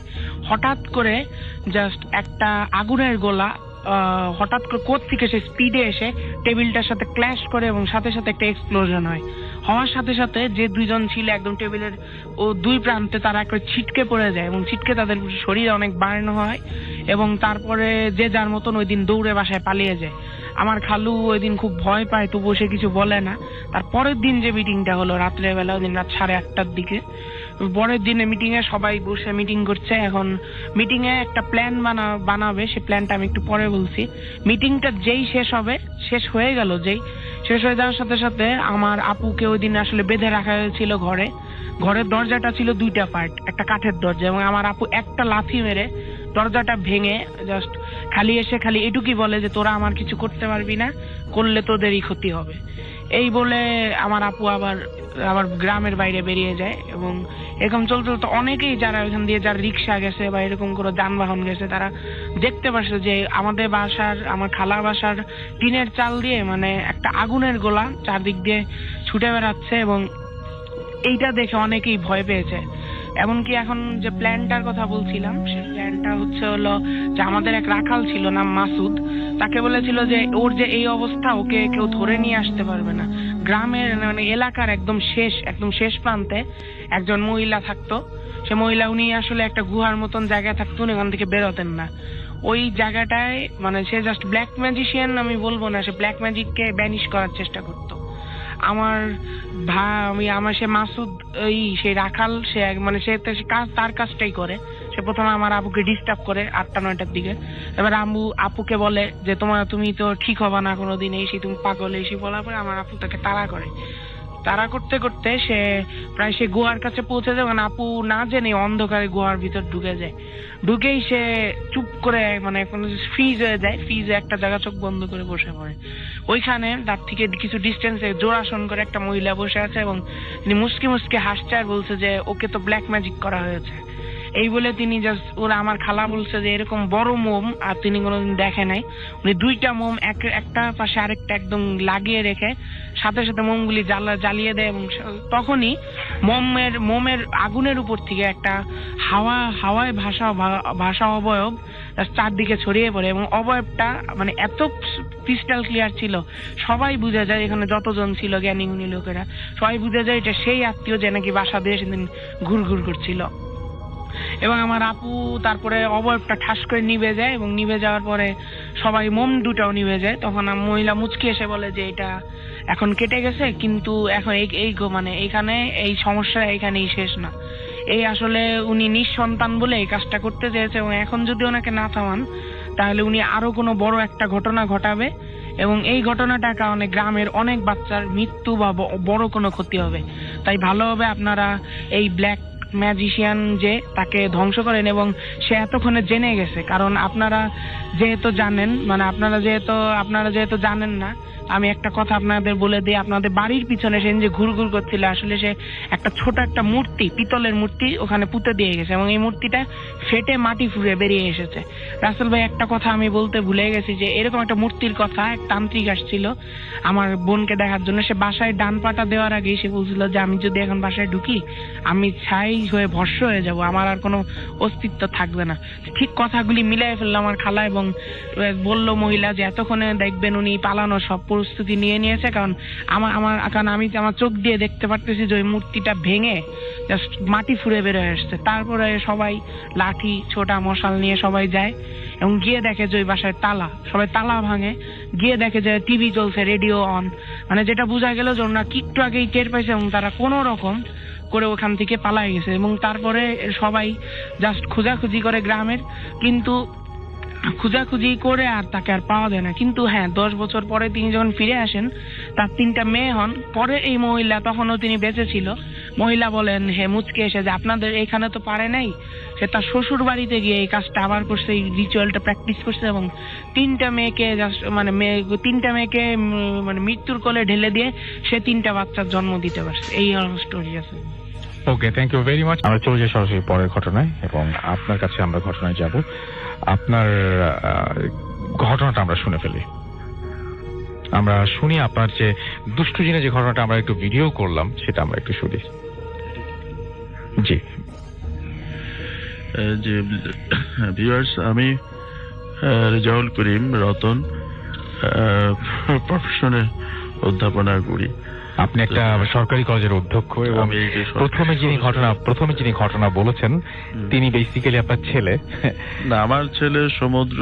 ও যখন, আমি একটু বলি, ওর জন্মের পরপরই একটা ঘটনা আমাদের বাসায় ঘটে। সেটা হলো, আমি ওকে নার্সিং করতাম জন্মের পর মুহূর্ত থেকেই। তো এখানে আমি প্রতিদিন লক্ষ্য করি যে আমার বাথরুমে কে এসে যেন রাত্রে 2টা দিক গোসল করে প্রতিদিন। তা আমি বাথরুম খুলে দেখি, লাইট অন করে দেখি যে গোসল করছে, কিন্তু লোকজন দেখছি না। এরকম বেশ কিছুদিন যায়, প্রায় 7-8 দিন। এরপরে আমি ও সমুদ্রকে, আমার ছেলে সমুদ্র, প্রথম বেবি, আমরা খুব মানে কি বলে যে বেশি যত্ন নিতে থাকি। ওকে কোলে নিয়ে আমি ঘুমাই। মানে মনে হচ্ছিল যে ও যখন আমার কোলে থাকে কে যেন পাশে থেকে ওকে আদর করতে থাকে। তো এই ঘটনাটা আমি আমি আমাদের এখন বর্তমান যে বায়তুল মোকাররমের যে খতিব, ওনাকে আমি ব্যক্তিগতভাবে, উনি আমার পরিচিত সালাউদ্দিন সাহেব, ওনাকে আমি একদিন গিয়ে বললাম যে স্যার এই ব্যাপার, উনি আলিয়া মাদ্রাসার তখন প্রিন্সিপাল ছিলেন। বললাম স্যার এই ব্যাপার, এরকম ভাবে আমার বাসায় এরকম ঘটনা ঘটছে। উনি হেসে দিয়ে বললেন যে আচ্ছা, বুঝতে পারছি, ওরা নতুন বেবি আসছে, তো এই কারণে মানে কি বলে আপনার বেবিটাকে খুব পছন্দ করেছে, ওরা রাত্রে ওইখানে যায়, এবং ওরা অনেক এবারে রেস্ট নিয়ে গোসল টোসল করে তারপর চলে আসে, আমি না করে দেব। আমি সত্যি কথা এই কথাটা বলি যে ওটাকে এটা বলে আসলাম, পরের দিন থেকে দেখি যে সত্যি সত্যি আর কিছু হয় না, কিছু দেখি যে ওরকম কোনো মানে গোসলের শব্দ নাই, কিছু নাই। পরে কয়েকদিন পরে আমি আবার গেলাম, বললাম আমাকে দেখি বলে কি বন্ধ হয়েছে, ওরা কি যায়? আমি বললাম স্যার আমি দেখছি না, আমি কথা হয়েছে, আমি ওদেরকে বলে দিয়েছি। যাকে আমি যে মূল যে ঘটনাটা আমি বলতে যাচ্ছি সেটা আমার দাদির মুখে শোনা। আমার বয়স তখন 7-8 বছর। এটা মুক্তিযুদ্ধের ওই বছরই, আমরা তো মুক্তিযুদ্ধের সময় গ্রামের বাড়িতে ছিলাম। তো আমার দাদি আমাদেরকে নানা ধরনের গল্প শোনাতেন, তার মধ্যে এই গল্পটি উনি আমাদের শুনিয়েছেন এবং পরবর্তীতে আমাদের দেখিয়েছেন। বিষয়টা হচ্ছে যে আমাদের গ্রামেই একজন মৌলানা সাহেব ছিলেন, হুজুর, এবং উনি ধর্মীয় রীতিনীতি অবলম্বন করতেন, মানতেন, এবং উনি খুব পরহেজগার বুজুর্গ ব্যক্তি ছিলেন। ওনার বাড়ির কিছু সংস্কার কাজের জন্য উনি কিছু 3 জন শ্রমিককে আনলেন। শ্রমিককে নিয়ে আসলেন, তারা এত দ্রুত কাজ করে সবাই অবাক হয়ে যায়। তো শ্রমিকদেরকে উনি বললেন যে তোমরা কি খাবা? তো নানা ধরনের খাবারের সাথে বললো যে আমরা কই মাছ খাবো। তো পীর সাহেব বা ওই মৌলানা সাহেব তার 10-11 বছরের সন্তানকে দিয়ে ওদেরকে দুপুরে খাবার পাঠিয়েছে, সাথে 3টা কই মাছ। তো কই মাছে নদীর মানে নিজের পুকুরের কই মাছ ভেজে দিয়েছেন, গরম ভাজা, এবং বাড়ির ভেতর থেকে বাইরে নিয়ে আসতে যে সময়টুকু লাগে সময় ওই বাচ্চা ছেলেটার হয়তো মানে কি বলে যে মাছের ঘ্রাণেতে আকৃষ্ট হয়ে একটা মাছের মাথা খেয়ে ফেলেছে। তো শ্রমিকদের মধ্যে থেকে একজন হঠাৎ করে বলে ফেলেছে, মানে মাছ ক্রুদ্ধ হয়ে গেছে, ওই 3টা মাছের মধ্যে 2টা মাছের মাথা আছে, একটা মাছের মাথা নাই। ক্রুদ্ধ হয়ে বাচ্চাটাকে একটা চট থাপ্পড় দিয়ে বলেছে এটা কে করেছে? তো ও বলছে যে আমি খেয়ে ফেলেছি। তো এই কথা বলার সাথে সাথে ওর ঘাড় মটকে ওর সাথে সাথে মেরে ফেলেছে। মেরে ফেলার পরে হইচই পড়ে গেছে, সবাই ছুটে এসেছে। পীর সাহেব বা মৌলানা সাহেব বাড়ির ভিতর থেকে শুনেছেন যে এই কাণ্ড ঘটেছে, তার ছেলেটাকে মেরে ফেলেছে ওই শ্রমিকদের একজন বা শ্রমিকরা 3 জনে মিলে। এটা শোনার পরে উনি সবাইকে মানে নিবৃত করলেন এবং বললেন যে না ঠিক আছে, আবার হয়ে গেছে, ওকে নিয়ে বাচ্চাটাকে নিয়ে আসো, আমরা দাফন টাফন করি। কিন্তু উনি কিভাবে কৌশলে ওদেরকে আটকে ফেললেন।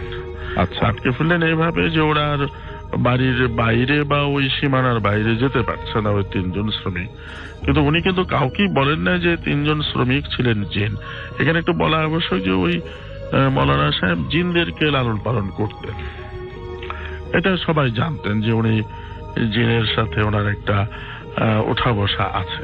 আচ্ছা, তো বাচ্চাটাকে দাফন টাফন করার পরে ওই শ্রমিক 3 জনই মৌলানা সাহেবের কাছে গিয়ে বলছে যে আমাদেরকে ছেড়ে দেন, আমরা চলে যাব।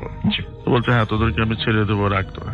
তো সন্ধ্যার পর হয়ে গেছে, উনি রাতের বেলায় তাদেরকে ওনার হয়তো অনেক কিছু উনি জানতেন বা কিভাবে তাদেরকে হাসিল করতে হয় এটাও জানতেন, কিভাবে ব্যাক করতে হয় ফেরত দিতেও জানতেন। তাদেরকে খুব কৌশলে বা ওই পদ্ধতিতে তাদেরকে সকালবেলা উঠে দেখলো যে 3টা তাল গাছ বাড়ির সামনে মানে রাতারাতি ব্যাপারটা ঘটেছে। এবং এই তাল গাছ 3টা আপনি বলছিলেন যে এখনো এই তাল গাছ 3টা এখনো আছে, খুবই অদ্ভুত ব্যাপার। এবং এটা সবাই জানে যে ওই 3 তাল গাছ মানে হচ্ছে ওই 3টা জিনের মানে অস্তিত্ব বহাল। আপনার কাছে আরো একটা ইন্টারেস্টিং ঘটনা আছে, সেটা আমরা ফিরে আসবো। তার একটু বাবু ভাইয়ের কাছে আরো একবার যাই এবং একটা ছোট্ট ঘটনা শুনে আসি। তারপরে আমাদের হাতে খুব কম সময়ে ঘটনা অনেক বেশি, সো আমরা দেরি না করে ঘটনায় চলে যাই। রাসেল ভাই, এটা হচ্ছে যে আমার এক স্টুডেন্ট আছে, ওর নাম হচ্ছে পলাশ। ওদের বাড়ির কাহিনী, ওর পূর্বপুরুষ আর কি, ওর দাদা সে সময়কার দাদার ভাই ছিল আর কি। তো ওদের ওখানে যে নদীর পাড়টা আছে সে জায়গাটা আসলে খুবই আর কি একটা অংশ আছে আর কি, জায়গাটা হচ্ছে আপনার খুবই মানুষের কাছে খুব নটোরিয়াস। মানুষ বলে যে জায়গাটাতে দিনে দুপুরে অনেক আজে বাজে জিনিস দেখা যায়। তো ওর দাদা যে ছিল সে আসলে এই ব্যাপারটা ঠিক মতো আর কি, দাদার ভাই দাদা যে আর কি, সে জিনিসটাকে একদম মানে ইগনোর করতো। উনি এই ধরনের জিনিস কখনো ভয় পেত না এবং কখনো এগুলো নিয়ে মাথা ঘামাতো না। তো উনি যখন তখন বাইরে যেত, ঘুরতো ফিরতো, ওনার মতো উনি কাজ করে বেড়াতো আর কি। তা একদিন ওর দাদার ভাই আর কি ওই দুপুরবেলা আর কি ঘোরাঘুরি করেছে। তো ওইখানে একটা আপনার ওদের ওখানে একটা মন্দির ছিল আর কি। তো ওই মন্দিরের পাশে একটা আম গাছ ছিল আর কি।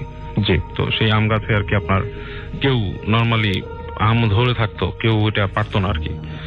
আম ধরে ওখানে পড়ে গেলেও কেউ ওখান থেকে আম কুড়াতো না আর কি। তো দাদার ভাই উনি ছিল, উনি এগুলো নিয়ে আর কি খুব একটা কেয়ার করে না। উনি ওদিকে গেছে, ওনাকে ওনার পাশের বন্ধুরা বলছে যে যদি তুমি ওখান থেকে আম নিতে পারিস তাহলে মনে করবো যে তুই কিছু একটা আর কি, তোর ভেতরে আসলে সাহস আছে। তো বলছে যেটা কি, আমি আম নিবো, এটা কোনো ব্যাপার না, আমি আম নিয়ে আসবো এবং খাবো, তোরাও খাবি যদি চাস। তো ওদের সাথে কথা বলে উনি ওখান থেকে নিচে আম নিয়েছে, বেশ অনেকগুলো কুড়ায় নিয়েছে। নেওয়ার পরে উনি আসার পর তাদের বন্ধুদেরকে দেখছে দেখ আমি আম নিয়ে আসছি। তো ওর বন্ধুরা কেউই খেতে চায়নি সে আম, ঠিক আছে, বলে যে না এটা খেলে সমস্যা হবে, আমাদের একটা অনর্থ হবে, এটা আমরা খাবো না। তো উনি বলতো না খেলে নাই। তো উনি কি করে ওই আমগুলো সাথে করে নিয়ে উনি হেঁটে যায় এবং উনি তখন অলরেডি প্রায় সন্ধ্যা হয়ে গেছে রাসেল ভাই, ইটস লাইক ডাস্ক, এরকম একটা সময়, প্রায় এরকম একটা সময়তে উনি সেই নদীর ওই একটা অংশে যে উনি দাঁড়ায় উনি দেখে যে ওনার সাথে আমগুলো আছে, ওইটাকে রেখে একটা ওখানে বসে উনি ডাস্কের মধ্যেই কাটে। এটা ওনার সাথে চুরি ছিল, আম খায়। আম খেয়ে উনি ওই পানিতে নামে আর কি।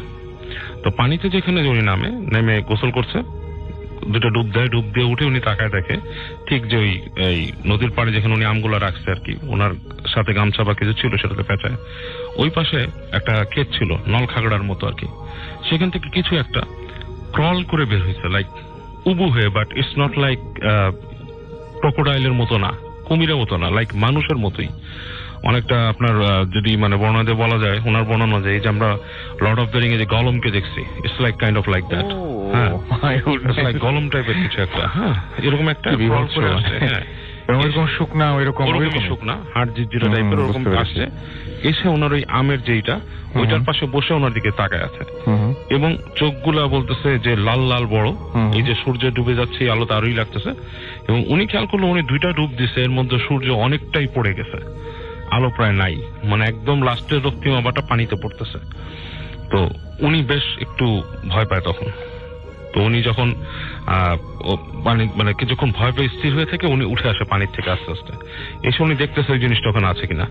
তো উনি যখন নাকি ওখানে পৌঁছায়, ওইটা এক লাফ দিয়ে ওই নলখাগড়ার মধ্যে আবার চলে যায়। আচ্ছা। তো যাওয়ার পরে উনি যখন আমগুলাকে তুলে নিচ্ছে, ওনাকে বলছে যে ভালো করলি না, ফল খুব খারাপ, এরকম একটা শব্দ উনি পাচ্ছে নলখাগড়ার ভিতর দিয়ে। তো উনি শুনে নাই, উনি ওটা নিয়ে আসছে। তো উনি যখন এসে বাসার কাছাকাছি চলে আসতেছে অন্ধকার, এর মধ্যে উনি দেখতেছে ওনার নাকের কাছে ভিজা ভিজা লাগতেছে। তো উনি হাত দিছে, হাত দিয়ে নাকের এখান থেকে দেখতেছে ভিজা ভিজা। উনি মনে করছে ওনার সর্দি হয়েছে, গামছা দিয়ে মুছতেছে এবং দেখতেছে বেশ মানে ভালো ভিজে যাচ্ছে। কি ব্যাপার, এরকম এত সর্দি কি একবারে হয় নাকি? বাসার কাছে যখন আসে তখন ওর মাথা চক্কর দিচ্ছে আর কি, তখন অলরেডি অন্ধকার হয়ে গেছে প্রায়। তো বাসার মধ্যে ওনার যে দাদার ছিলেন, উনি গেট খুলছে, খুলেই বলতেছে মানে যে বাতি উঁচা করে বলতেছে, চিৎকার দিয়ে উঠছে, কি হয়েছে? ওনার নাক দিয়ে রক্ত পড়তেছে সমানে। তো ওনাকে নিয়ে আসছে ভেতরে নিয়ে এসে ওই নাকটাক মুথাইছে, এবং তখনই বাসার মানুষজনই করছে যে ওখান থেকে গ্রাম থেকে, এবং সেই সময় তো বেশ অনেক আগের সময়, এত রাতে ডাক্তার কবিরাজ তো কিছু নাই, তো খুঁজে খুঁজে কোন ওই গ্রামের একজন কবিরাজকে ডাক দিছে। উনি কবিরাজ কাম ওঝা, কারণ ওরা যেহেতু আপনার সনাতন ধর্ম অবলম্বী ছিল, এবং তাদের ওঝারেই আর কি তারা ডেকে নিয়ে আসতো আর কি। তো ওঝা বা ওনাদের যে যারা এই রিচুয়াল গুলো করে আর কি। তো উনি এসে কবিরাজ দেখে ওনাকে দেখছে, দেখে বলতেছে যে তার তো আসলে সমস্যাটা শারীরিক না, এটা শারীরিক ঘটানো হয়েছে। সে যখন ওনার সাথে কিছু আছে নাকি, তখন বলতেছে যে এর সাথে কত আপনার আম নিয়ে আসছে সে। বলে এই আম তো সে এমন জায়গার থেকে আনছে যেটা আনা তার উচিত ছিল না, এই আমের পাহারাদার ছিল। আচ্ছা, হ্যাঁ, আমের পাহারাদার ছিল। ওই গাছটাও সেখানকার মানে একটা স্পেশালি আর কি, স্পেশাল ওই জায়গার। তো সেখান থেকে নিয়ে আসছে, জানি না কোত্থেকে আনছে, বাট তাকেই ভালো উঠতে। এর মধ্যে উনি কিন্তু সেন্সলেস, ওনার কিন্তু সেন্স নাই, ইজ লাইক কোমার মধ্যে আর কি তখনকার ইসে। তো বলতেছে এটা আসলে শহরে নিয়ে চিকিৎসা করলেও ঠিক হবে না, একে আপনারা ঝাড়ফুঁক করান, মানে আমার আরো ভালো পণ্ডিত নিয়ে আসেন। আর এরকম যদি আপনাদের না হয় তাহলে আপনারা দেখেন অন্য কাউকে পারেন কিনা। আমি যতটুকু জানি যে সে কোনো একটা জায়গার মানে কোনো একটা প্রহরিয়ালা একটা গাছ, সেটার থেকে সেটার ফল নিয়ে আসছে সে, এবং আপনারা এই ফলগুলো ফেরত দিয়ে আসার ব্যবস্থা করেন। তার তো হুঁশ নেই, কোত্থেকে আনছে খুঁজে বের করেন। তো ওনার যে দাদা, সে ঠিক করে যে তার ছোট ভাইয়ের এরকম হয়েছে, এটা কিছু একটা করা দরকার। তো উনি রাত্রেবেলা আর কি খুব টেন্সড হয়ে আর কি বাসার মধ্যে বসে থাকেন ওই গেটের কাছে আর কি। তো বলে যে কি করবে শহরে, ওনার চিন্তা যে পরদিন যে বড় কোনো পণ্ডিতকে নিয়ে আসবে বা সামথিং, এর মধ্যে কার কাছ থেকে খোঁজ নিবে যে কি ঘটনা। এবং ওই ওঝা বলে গেছে যে এটা যদি ফেরত না দেয় সবারই ক্ষতি হবে, আরো ক্ষতি হবে। তো উনি যখন বাসার বাইরে বসে আছেন, ওই কবিরাজ চলে গেছে, বাসার ভেতরে উনি বসে আছেন বাইরে বারান্দার মতো উঠানে।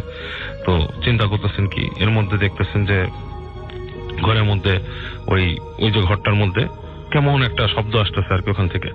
তো উনি হঠাৎ করে উনি দেখে যে ওই ঘরের মধ্যে কিছু একটা নড়াচড়া করতেছে আর কি, সামথিং লাইক একটা শ্যাডো টাইপের। তো উনি করে কি, দৌড় দিয়ে ওখান থেকে একটা ওনাদের ছিল মানে হেরিকেন টাইপের একটা কিছু নিয়ে ঘরে ঢুকে দেখে যে ঘর থেকে খুব দৌড়ে যেমন ইঁদুর বের হয়ে যায় সেরকম কিছু একটা কিন্তু বড় সাইজের, উনি যে ঢুকছে ওখান থেকে শট করে বের হয়ে গেছে। এবং উনি যখন ভেতরে ঢুকে দেখে যে ওই ওনার যে ভাই ছিলেন তার জিহ্বা বের হয়ে আছে, এবং মানে গলগলা মুখ দিয়ে রক্ত বেরোচ্ছে, মানে হি ইজ ডেড। মানে উনি বুঝতে পারে যে মারা গেছে। এবং উনি তখন মানে পরীক্ষা করে যতটুকু বুঝতে পারে বাসার মধ্যে খুব হয়ে যায়। পরদিন সকালবেলা উনি খবর নেন, এবং এটার খবর শুনে ওর বন্ধুরা এসে বলে যে কি হয়েছে আর কি, যে এরকম ব্যাপার স্যাপার, যে ওর মানে এরকম মারা গেল এসে, তখন বন্ধুরা বলতেছে যে আমরা না করছিলাম ওকে ওখান থেকে আম নিয়ে আসতে, ও কিন্তু ওখান থেকে আম আনছিল, এনে খাইছে, এবং আমরা ভয়ে কেউ আম খাইনি ওখানে। এবং এই সময়তে ওনাদের ওখানে একজন ছিল আর কি, মানে একজন হুজুর ছিলেন আর কি, এখানে থাকতেন আর কি। তো তিনি এগুলো ঘটনা শুনে ওনার ওই দাদার পরামর্শ দেয় যে তোমরা যেটা নিয়ে আসছো যেখান থেকে জিনিসটা সেখানে রেখে আসো। আচ্ছা, এটা হয়তো বিভিন্ন জিনিসের একটা থাকতে পারে, জিনিসগুলো তোমরা এরকম রেখো না, ঠিক আছে? তো এটা শোনার পরে ওনার মনে হয় ওর দাদার যে পরামর্শটা হয়তো ঠিক না, তখন ওরা যে ওই আমগুলো আবার গাছের কাছে রেখে চলে আসে যাতে তাদের ক্ষতি না হয়। ওকে, এখন এখানে কিন্তু একটা ব্যাপার আছে রাসেল ভাই, আমরা কিন্তু অনেক সময় শুনি যে গার্ডেড থিং লাইক ল্যাপ্রিকনস প্রপার্টি বিদেশেও শোনা যায়। হ্যাঁ, এরকম কিছু জিনিস কিন্তু থাকে। এই যে জিন প্রসঙ্গটা আসতেছে, জিন দিয়ে গার্ড করা অনেক জিনিস থাকে, ঠিক আছে? এটা আসলে আমরা সত্যি এটা অনেকেই কিন্তু বোঝে না এটা। হ্যাঁ, এটা সত্যি। যাই হোক, আমরা পরবর্তী ঘটনায় চলে যাই। আমাদের হাতের সময় খুব কম, আমাদের সঙ্গে আরো অনেকেই আছেন, তাদেরকে আমরা নিয়ে আসতে হবে আমাদের স্টুডিওতে। আরো একবার আপনার কাছে ফিরে আসলাম। একটু আগে আপনি ঘটনা বলেছেন, আপনার নামটা আরেকবার বলবেন যেহেতু আমাদের এখানে দেখা যায় না। আমি প্রফেসর রেজাউল করিম রতন, প্রিন্সিপাল মোহাম্মদপুর সরকারি কলেজ। ওকে, আমরা চলে যাই ঘটনায়। আচ্ছা, লিসনার্স যারা শ্রোতা আছেন তাদেরকে ধন্যবাদ জানাচ্ছি, এবং এত রাত্রে কষ্ট করে ধৈর্য সহকারে আমার কথা শুনছেন, সেজন্য আমি নিজেও খুব কি বলে ফিল করছি, গর্ববোধ করছি। যাক, আমি পরের ঘটনাটা যেটা বলতো সেটাও আমার দাদির মুখে শোনা। ওই 71-এ মুক্তিযুদ্ধের সময় আমার দাদি আমাদের খুব গল্পগুলি বলতেন, এবং সেই গল্পগুলি প্রকৃত অর্থই সত্য আমরা পরে জানতে পেরেছি আরো পরে। সেটা আমাদের ঠিক পার্শ্ববর্তী গ্রামেই ঘটনাটা। আমাদের গ্রামের বাড়ি হচ্ছে মাদারীপুর শিবচর জেলার চরবাজামারা গ্রামে, এবং এর পার্শ্ববর্তী গ্রামটার নাম হলো পাঁচচর। তো এইখানে একটা বাড়ি আছে, সেই বাড়িটির নাম হচ্ছে ভূতের বাড়ি। তো দাদি আমাদেরকে যে ঘটনাটা বললেন সেই ঘটনাটা সত্য বলে প্রতীয়মান। বিষয়টি হচ্ছে ওই গ্রামে এক বয়স্ক মহিলা থাকতেন, তার দুটো ছেলে। একটা ছেলের বয়স ছিল 30-32, আরেকটি ছেলের বয়স ছিল 20-22। তো তারা দুইজনে একদিন দুই ভাই মিলে রাতের বেলা মাছ মারতে গিয়েছে। পাশে নদী ছিল, নদীতে, এটা আমাদের ওইখানে সবাই যায় বা একটা নর্মাল প্র্যাকটিস রাতের বেলায় মাছ ধরতে যাওয়া। তো দুই ভাই মিলে মাছ মার গিয়েছে। বড় ভাই নৌকায় যাচ্ছেন আর কি, দুই ভাই নৌকাতে, সাথে জাল আছেন। বড় ভাই নৌকা বাইতেছেন আর ছোট ভাই জাল দিয়ে মানে বিভিন্ন জায়গায় মাছের জন্য জাল ফেলছেন। তো হঠাৎ করে একটু আধারি ভাব, এর মধ্যে দেখলো যে হঠাৎ করে ছপাত করে একটা শব্দ হলো। বড় ভাই দেখলেন যে কিছু বোঝার আগেই একটা মানে কি বলে তার ছোট ভাইয়ের আদলে আরেকটা লোক নৌকার সামনে উঠে ওই জালটা ধরে মানে তার দিকে তাকিয়ে আছে। যখন তাকিয়ে আছে তখনই উনি বুঝতে পেরেছেন যে ঘটনা কি সেটা হয়েছে, কারণ উনি কিছু জানতেন। আচ্ছা, মানে ওই বড় ভাই এই ধরনের মানে কি বলে যেহেতু রাতে মাছ ধরেন, এবং উনি কিছু বিষয় তার মায়ের কাছ থেকে বা তাদের পূর্বপুরুষের কাছ থেকে উনি শিখে রেখেছিলেন। তো উনি সাথে সাথে তার সাথে যে গামছাটা ছিল কোমরে, সেই গামছাটা বের করে নৌকাতে অনেক সময় ওই যে মাছ টাছ ধরতে গেলে চাল টালও নিয়ে যেত, বেশি না, অল্প 1 কেজি 1.5 কেজি চাল এরকম কোথাও কিছু একটা ছিল। উনি সাথে সাথে কয়েকটা চাল কিছু মন্ত্রতন্ত্র পড়ে গামছার এক কোনায় বেঁধে ফেলে দিচ্ছেন। বেঁধে ফেলেছেন তখন ওই যে ছোট ভাইকে যে ফেলে দিয়ে যে জিন বা ভূত যে নৌকাতে উঠেছে সে তখন নার্ভাস হয়ে গেছে। নার্ভাস হয়ে বলে যে তুই আমাকে ছেড়ে দে। তখন বড় ভাই বলছেন যে আমি তোমাকে ছাড়তে পারবো না, কারণ মাকে আমি কোনো জবাব দিতে পারবো না, কারণ তুমি আমার ভাইটাকে শেষ করে দিয়েছো। তো এটা বলার পরে বলছে তুই আমাকে ছাড়বি না? বললো না, আমি ছাড়বো না।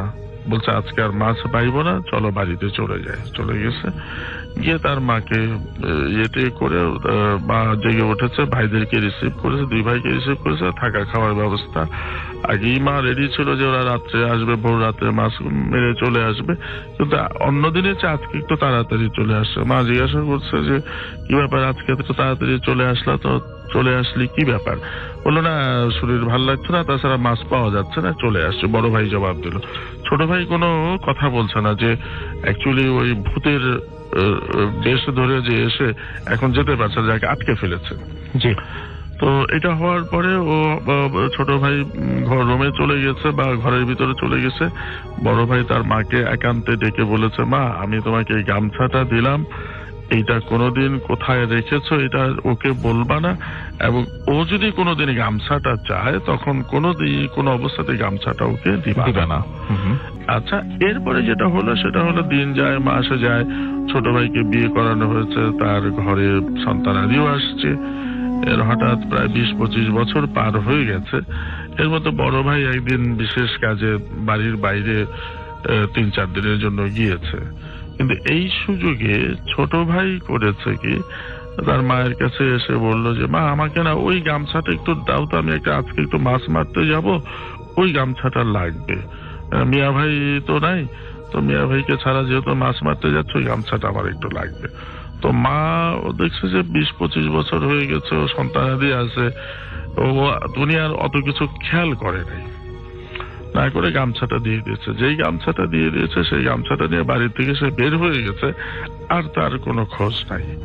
3 দিন পরে তার বড় ভাই ফেরত আসছে, এসে মা ফেরত আসার পরপরই মা আগেই গিয়ে বলেছে যে শোন, এই যে তোর ছোট ভাই যে এই যে চলে গেছে আর তো কোনো খবর পাচ্ছি না। তো বললো যে কিভাবে গেছে, বললো যে আমাকে এরকম বললো গামছাটা দিতে, মাছ ধরতে যাবে, যেহেতু তুই বাড়িতে নেই এই জন্য গামছাটা থাকলে ওর জন্য সুবিধা হয়। তো বললো যে মা, তখন বড় ভাই চিৎকার দিয়ে ওঠে, বললো যে মা তুমি কি করেছে, তো সর্বনাশ করে ফেলছো। বললো যে কেন, তখন সবিস্তারে সব ঘটনা খুলে বললো যে ওই দিন ওইভাবে আমরা মাছ মারতে যাই, ছোট ভাইকে নদীতে ফেলে দিয়ে ভূত বা জিন যাই হোক সে ওই ছোট ভাইয়ের মানে বেশ ধরে আমাকে মানে কি বলে মারতে আসার আগে আমি ওকে বুঝে ফেলি এবং ওকে আমি আটকে ফেলি, এবং তোমাকে আমি সেই গামছাটা রাখতে দিই, এবং এই ঘটনা। তারপরে যাক এটার সবাই এটা নিয়ে মানে বাড়িতে কান্নাকাটি, অনেক হইচই, অনেক কিছু। পরবর্তীতে যেটা আমরা আমার দাদির মুখে শুনলাম, দাদিকে বললাম যে দাদি ওই ভূতের বাচ্চা গুলি কোথায় আছে? বললো ওরা ওইভাবেই আছে, ওইভাবে বড় হয়েছে, ওদেরকে সবাই ভূতের বাচ্চা বলে। এবং তার ছোট ভাই বিয়ে করার পরে তাদের 2টা ছেলে সন্তান হয়েছিল, তো তাদেরকে সবাই ভূতের ছেলে হিসাবে জানে, এবং তার মিসেসও অনেকদিন বেঁচে ছিল, তাদেরকেও ভূতের মিসেস বলতো, এবং ওটা নামই হয়ে গিয়েছিল যে ভূতের বাড়ি। আচ্ছা, এখনো সেই বাড়িটি আছে। সবচেয়ে মজার বিষয় হচ্ছে যে বাড়িটি এখনো আছে, ভূতের বাড়ি। আচ্ছা, মানে আমাদের পার্শ্ববর্তী গ্রাম নাম পাঁচচর, শিবচর উপজেলায়, ওটা ভূতের বাড়ি হিসাবে সবাই জানে। যদিও ঘটনাটি প্রায় আজ থেকে 80-90 বছর আগের ঘটনা, কিন্তু বংশ পরম্পরায় তাদেরকে সবাই ভূতের বাড়ি হিসাবে বলে। আমি হচ্ছে এই ধরনের অতি প্রাকৃত ঘটনা তখন ছোটবেলায় তো খুব ভালো লাগতো, দাদির মুখে শুনতাম। পরবর্তীতে যখন আমরা নিজেরা বড় হলাম এবং অনেক কিছু ধর্মীয় রীতিনীতি চর্চা করলাম, যেটাতে আমরা একটা বিষয় উপলব্ধি করতে পারি যে জিন আছে, বা যেটার মধ্যে ভালো মন্দ, যেটা খারাপ সেটাই শয়তানের রূপ ধারণ করে বা মানুষের ক্ষতি করে, আর যেটা ভালো সেটা তারা বিভিন্ন মসজিদে বা সে মাদ্রাসায় থাকে এবং মানুষের ক্ষতি করে না। ওকে, থ্যাংক ইউ সো মাচ। আপনার নামটা প্লিজ একটু বলবেন, আপনি কোথা থেকে এসেছেন, তারপরে আমরা যাব আপনার ঘটনায়। Hello everyone, it's good to be back. আমি হচ্ছে সুদীপ্ত, এসেছি নিকুঞ্জ খিলক্ষেত থেকে। আচ্ছা, ত্রিপুলিতে। Thank you. So basically Rasel ভাই, আজকে এটা একটা মেডিকেলের ঘটনা। সো আমার ফ্রেন্ড অসীম তার কাছ থেকে এটা কালেক্ট করা। সো ঘটনা হচ্ছে যেটা, যে সব মেডিকেলের বেশিরভাগই অ্যানাটমি ক্লাসের পাশে আপনার মর্গ রুম থাকে। জি। তো প্রতিদিনকার মতো অ্যানাটমি ক্লাস শেষে যখন স্টুডেন্ট সব চলে যায়, তো ওই ক্লাসরুমের যে কেয়ারটেকার, উনি আবার ওই মর্গেরও কেয়ারটেকার। জি। তো ওনার দায়িত্ব থাকে যে লাশগুলো মানে ক্লাসরুমে মানে ইনস্ট্রুমেন্টাল ইউজ করা হয়, সেগুলা মানে ক্লাস শেষ হলে আবার মর্গের ফ্রিজিং রুমে ঢুকিয়ে রাখা। জি। তো এটা হচ্ছে তার নিয়মিত দায়িত্ব, সে এগুলা করে অভ্যস্ত। তো যেদিনকার ঘটনা সেদিন দুর্ভাগ্যবশত সে ভুলে যায় যে ক্লাসের শেষে এগুলো আবার মর্গে ওই ফ্রিজিং রুমে ভরে রাখতে। তো তার যখন মনে হয় তখন রাত অলরেডি 11:30 বেজে গেছে। তো এই সময়ে সে আবার মানে সে যেখানে থাকতো সেখান থেকে আবার মেডিকেলে আসে। তো মেডিকেলে আসার পরে ওই দিন আবার প্রচন্ড ঝড় বৃষ্টি ছিল। তো যে কারণে দেখা গেছে যে ক্লাসের পরে স্টুডেন্টসরা যারা চলে গিয়েছিল তারা আর জানালা দরজাগুলো খোলা রেখেই চলে গিয়েছিল। তো দেখা গেছে যে বৃষ্টির ফলে পুরো ক্লাসরুমে একদম পানি জমে অনেক ভরে গিয়েছিল। সো এই মর্গের বর্ণনা একটু দেওয়া লাগবে। তো এটা ছিল মানে 2টা গেট। তো একটা গেট ছিল আপনার থাই গ্লাসের গ্লাস কভার্ড, আর একটা ছিল কেচি গেট। তো থাই গ্লাসের গেট যেটা ছিল এটা বেশিরভাগ সময় বন্ধই থাকতো, আর কেচি গেটটাই সবাই ইউজ করতো। তো উনি ক্লাসরুম থেকে 3টা লাশ এগুলো স্ট্রেচারে করে নিয়ে একদম মর্গে চলে গেলেন। মর্গের ভেতরে উনি যখন ওই ফ্রিজিং ড্রয়ারে রেখে এগুলাকে লক করে যখন আসছেন তখন উনি একটা মানে চাপা আর্তনাদ শুনতে পান। এই আর্তনাদটা একদম আমি যদি মনে করেন আমার মুখ চাপা দিয়ে ধরে রাখি এবং কেউ যখন মানে চিৎকার করার চেষ্টা করে ওরকম একটা আর্তনাদ। তো এটা শোনার পরে ও 2-3 সেকেন্ডের জন্য একটু থামার পরে ও পিছনে তাকায় দেখে যে ওই ড্রয়ারগুলোর দিয়ে তাকালে ও ভাইব্রেশন বুঝতে পারছে, ড্রয়ারগুলো কাঁপছে। তো এটা ও দেখে কোন রকম মর্গ থেকে বের হয়ে আপনার দরজা লক করে, যেটা কেচি গেট। তো কেচি গেটের ওই পারে তো দেখাই যায় ও যখন ক্রস করছিল তখন দেখে যে আর্তনাদের সাউন্ড আরো একটা না 2টা 3টা একাধিক মানুষ এরকম সাউন্ড করছে, মানে মানুষের সাউন্ডই আর কি সাউন্ড হচ্ছে। তো ও প্রচন্ড ভয় পেয়ে যায়। ও চলে আসতে যাবে এই সময় ওই থাই গ্লাসের গেটটা ক্রস করা লাগে। তো যখন এই থাই গ্লাসের গেটটার পাশে দিয়ে যাচ্ছিলেন উনি শুনতে পান যে এই গ্লাস দুপদাপ সাউন্ড, মানে ওই পাশ থেকে কেউ একজন মানে গ্লাসের দরজায় বাড়ি দিচ্ছে, আঘাত করছে। তো আসলে এইটা কোয়াইট ইম্পসিবল যে রাত্রেবেলা মর্গের ভেতর কেউই নাই, এটা তারা মানে বাড়ি দিচ্ছে কেউ। সো উনি কি করে ইনস্ট্যান্টলি মানে ফেইন্ট না হয়ে ওনার 2 আরো কলিগকে ফোন দেয়। ওনার 2 কলিগ তারপরে আসে। তারপর তিনজনই এক্সপিরিয়েন্স করেছিল যে তারপর 3জন ওরা দেখার জন্য ঢোকে যে কি হচ্ছে আসলে, প্রচন্ড সাউন্ড, ধূপধাপ সাউন্ড, আর্তনাদ। তো ওনারা কেজি গেট খোলে আবার যখন ঢুকে, এই পার্টটা ইন্টারেস্টিং আছে ভাই। ওই রুমে টোটাল ড্রয়ার ছিল 6টা। তো 6টার মধ্যে 6টা লাশ। তো লাশ 4টা হচ্ছে আপনার বাইরে এবং এগুলো হচ্ছে একটা দরজার সামনে, একটা হচ্ছে টেবিলের উপর, মানে ছড়িয়ে ছিটিয়ে আছে, যেটা কখনো পসিবল না। মর্গে রাত্রেবেলা রাত তখন 12টা 1টা দিয়ে কেউই থাকে না। তো এটা দেখার পরে যিনি মানে দায়িত্বরত ছিলেন, যিনি যাকে মানে ফোন দিয়ে যাদের এনেছিলেন, তিনি প্রচন্ড ভয় পান। তিনি তখন ওদিকে মানে ফেইন্ট না হলেও প্রচন্ড ভয় তার হাত পা কাঁপা শুরু করে। তো তারা সবাই লাশগুলোকে আবার যার যার নির্দিষ্ট ড্রয়ারে রেখে লক করে চলে আসেন। তো ওই দিন সারাদিনই তার প্রচন্ড শরীর খারাপ থাকে। পরের দিন তার প্রচন্ড জ্বর চলে আসে। তো এই জ্বরের মধ্যে তিনি একবার 3 ঘন্টার জন্য মানে কোমাতে চলে গিয়েছিলেন। আচ্ছা। তো এই কোমাতে থাকা অবস্থায় তার যখন মানে জ্ঞান ফেরে তখন ডাক্তাররা জিজ্ঞেস করে যে তুমি মানে এই 3 ঘন্টা তো তুমি কোমায় চলে গিয়েছিলে, তো তখন তুমি কি কোনো, তো আবার ডাক্তারদের বলে যে আমার রাসেল ভাই ডাক্তারদের বলে যে আমার খুব ব্যাড একটা ফিলিং হয়েছিল, আমি স্বপ্নেও দেখেছি কিছু, যে ওই লাশের হয়তো তারাই, তার যার লাশ ছিল তারাই হয়তো তাকে হয়তো স্বপ্নে দেখিয়েছে যে ওই যে ক্লাসরুমে বললাম না যে খুলে রেখে চলে গিয়েছিল, সে আর এগুলো আনতে মনে নেই। তো যার যে ব্যক্তির লাশ সে হয়তো একটু নাখোশ হয়েছিল যে ইউজ করার পরও কেন আমাকে মানে আমার সৎ ব্যবহারটা করা হলো না, বৃষ্টিতে পানি পড়েছে, আমার কেয়ারটেকটা ভালোভাবে হয়নি। তো এইসব তার স্বপ্নে কেউ একজন এসে বলেছে। তারপর থেকে তার অনেক মানে নিজেকেও দোষী লাগে এবং সে এই চাকরিটা ছেড়ে এখন মানে অন্য চাকরিতে চলে গেছে। এটা ছিল ঘটনা। থ্যাংক ইউ ভেরি মাচ আপনার ঘটনার জন্য। আমরা তারপরে আবার আপনার কাছে ফিরে আসবো। আমরা তারপরে সেকেন্ড ঘটনায় যাব। আপনার একটু ছোট করে শুনবো আমরা, যেহেতু সময় খুব কম। আমরা পরবর্তী ঘটনায় যাচ্ছি। আমাদের আরো একজন লিসেনার যিনি প্রথমে ঘটনা শুনেছিলেন, তার নামটা, আপনার নামটা প্লিজ একটু বলবেন, তারপর আমরা ঘটনায় যাব। কারিম সমুদ্র। আরেকবার বলবেন। হাই লিসেনার্স, আমি নাফিউল কারিম সমুদ্র। আপনার ঘটনায় আমি যে স্টোরিটা বলবো সেটা হচ্ছে হলো একটা আরবান লেজেন্ড কেম ট্রু। মানে স্টোরিটা প্রথমে শুরুর দিক দিয়ে একটা আরবান লেজেন্ড হিসেবে ধরা হতো। এটাও ফরিদপুরে একটি ঘটনা এবং ঘটনাটা আমি যেটা জানি 2টা ঘটনা। এই 2টা ঘটনা, একটা ঘটনা শুনবো ছোট করে। এই ঘটনাটা আমার মামার সাথে ঘটা। আমার মামা জাস্ট বর্ন হয়েছে 84-85 সালের দিকে। এখন আমার নানার বয়স 7 দিন যখন আমার মামার বয়স ছিল, সেদিনই তিনি মৃত্যুবরণ করেন। এবং আমার মামা ভালোই ছিল, ক্লিনিক্যালি সে একদম ক্লিয়ার ছিল, কিন্তু আমার বড় খালা যখন একদিন মাছ ধরে এসে তাকে টাচ করে, তারপর থেকে প্রচন্ড কান্না শুরু করে দেয় আমার মামা, এবং এক পর্যায়ে 3 দিন টানা কান্নার পরে সে মারা যায়। এবং এটার কেউ কোনো ব্যাখ্যা খুঁজে পায়নি।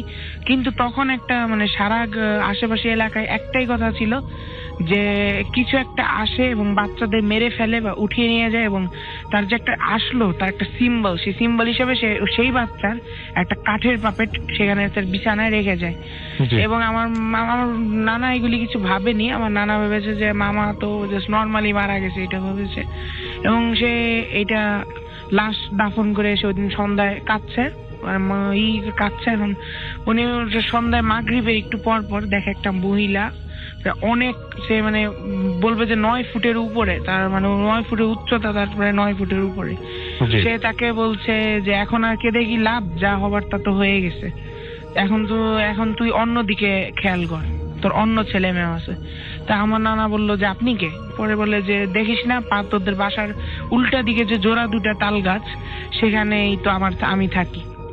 এবং এটা বলার পরে আমার নানা বলে যে তুই যে থাকলি, কিন্তু আমার বাচ্চাটা তোর কি ক্ষতি করছিল? সে বলে যে আমি তো ক্ষতির কিছু না, কিন্তু তোর বাচ্চাটা আমার খুব ভালো লাগছে, আমি আর আমার স্বামী পাশে থাকি, তোদের ওইখানে তোর বাচ্চাটা এত ফুটফুটা যে আমি নিঃসন্তান, এবং আমাকে আমার স্বামী বলছে যে ওই বাচ্চাটা আমার চাই।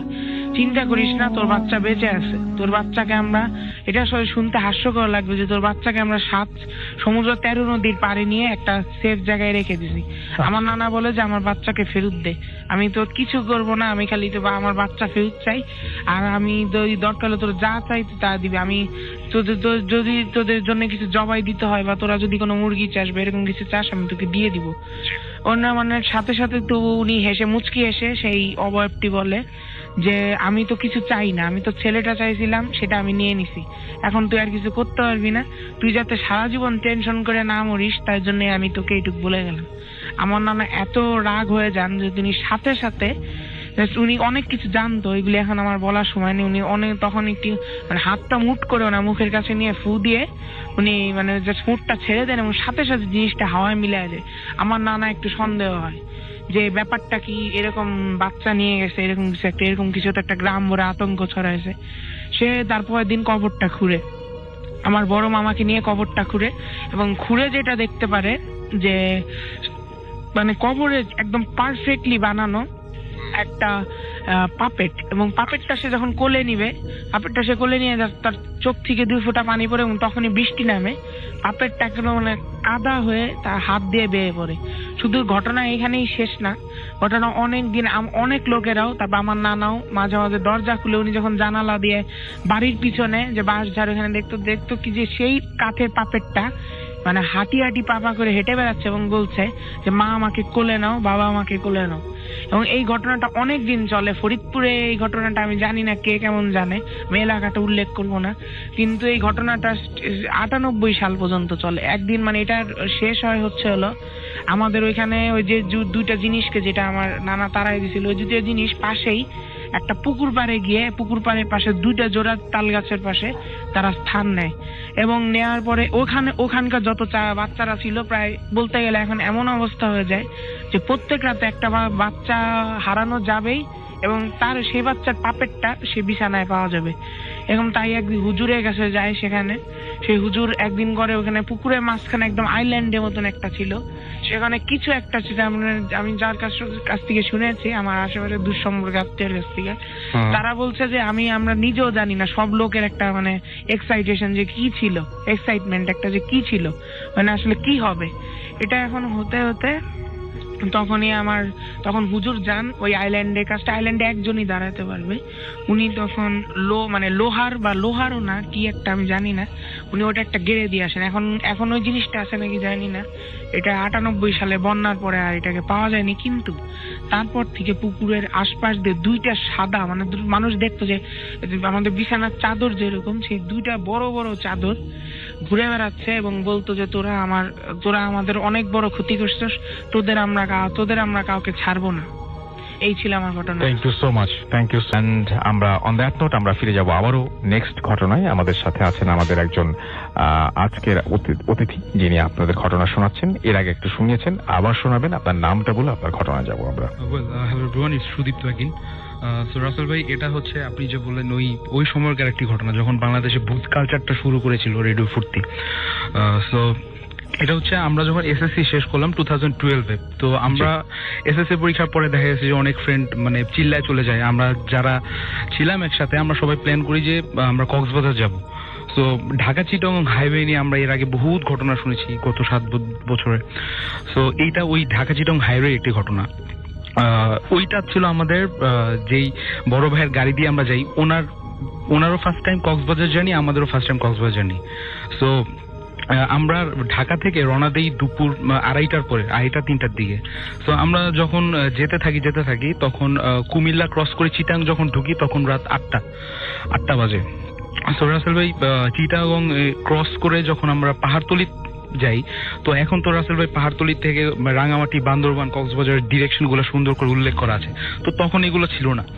সো আমরা যেটা তাছাড়া আমাদের যে ড্রাইভার ভাইয়া ছিলেন উনিও বলতেছিলেন যে আমি চিনি। তো প্রথমে উনি এটা মিথ্যা কথা বলেছিলেন আমাদের কাছে, পরে আমরা যেটা বুঝতে পারছি যে পাহাড়তলি ক্রস করার পরে আমরা আসলে মানে হাই রোড ছেড়ে এমন একটা রোডে ঢুকে পড়ি যেটা আসলে খুব ন্যারো হয়ে যেতে থাকে।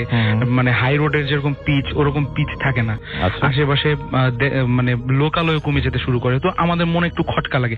তো ওই সময় আমরা গুগল ম্যাপ ইউজে অত ছিলাম না। তো দেখা গেছে যে আমরা মোটামুটি একটু সন্দেহেই পড়ে যাই যে হ্যাঁ আমরা মেবি রং রোডে ঢুকে পড়েছি। আচ্ছা,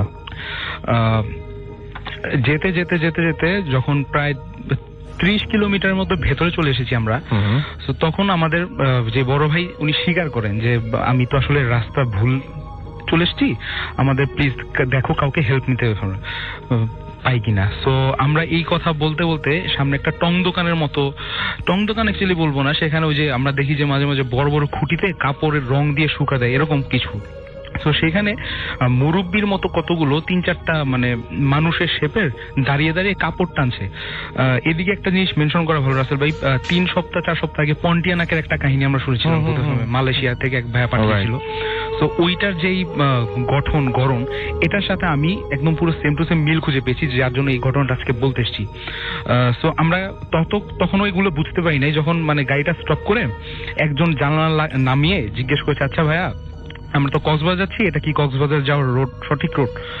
সো ওইখান থেকে একটা রিপ্লাই আসে যে কক্সবাজার যাবেন তো এইখানে কি বলতে, তাহলে এটা কই কয় আপনার বলে যে আপনারা তো চকরিয়ার অনেক ভিতরে চলে আসছেন, এটা আপনাদের জন্য রাইট রোড নয়। আমরা কি করি, আমি একটা জিনিস মিস করে গেছি যে আমরা এই রোডে ঢোকার সময় দেখি যে একটা বয়স্ক লোক, তার পাশে একটা ছোট মেয়ে, তারা এভাবে হাত উপরে নিচে নাড়ছিল। সো আমরা বুঝতে পারিনি তার কি লিফট দিতে চাইছিল বা আমাদের নিষেধ করছিল এই রোডে ঢুকতে। আমরা কেয়ার করিনি, আমরা জাস্ট চলে গেছি। সো এই অ্যান্সারটা পাওয়ার পরে যখন শুনি যে আমরা চকরিয়ার অনেক ভিতরে চলে এসেছি, এটা মেন রোড না, আমরা জাস্ট গাড়িটা ঘুরিয়ে ইউটার্ন নেব, তখনও গাড়িটা স্টার্ট করি নাই। তো তখন আমাদের এক ফ্রেন্ড বলে যে দোস্ত ওর পায়ের দিকে তাকা। তো পায়ের দিকে তাকানো যেটা পরে বুঝি যে ওই জিনিসটা আসলে মাটি থেকে 3-4 ফিট উপরে ভাসছে, ভাসমান। আর ওটার গঠন হচ্ছে আমরা কালো রঙের রোপ পরা বিভিন্ন ব্যক্তি দেখি যে মাথা ঘুমটা দেওয়া, কালো রোপ পরা এবং রোপ ঝুলছে দেখেই বুঝতে পারছি যে এটা মাটির থেকে উপরে।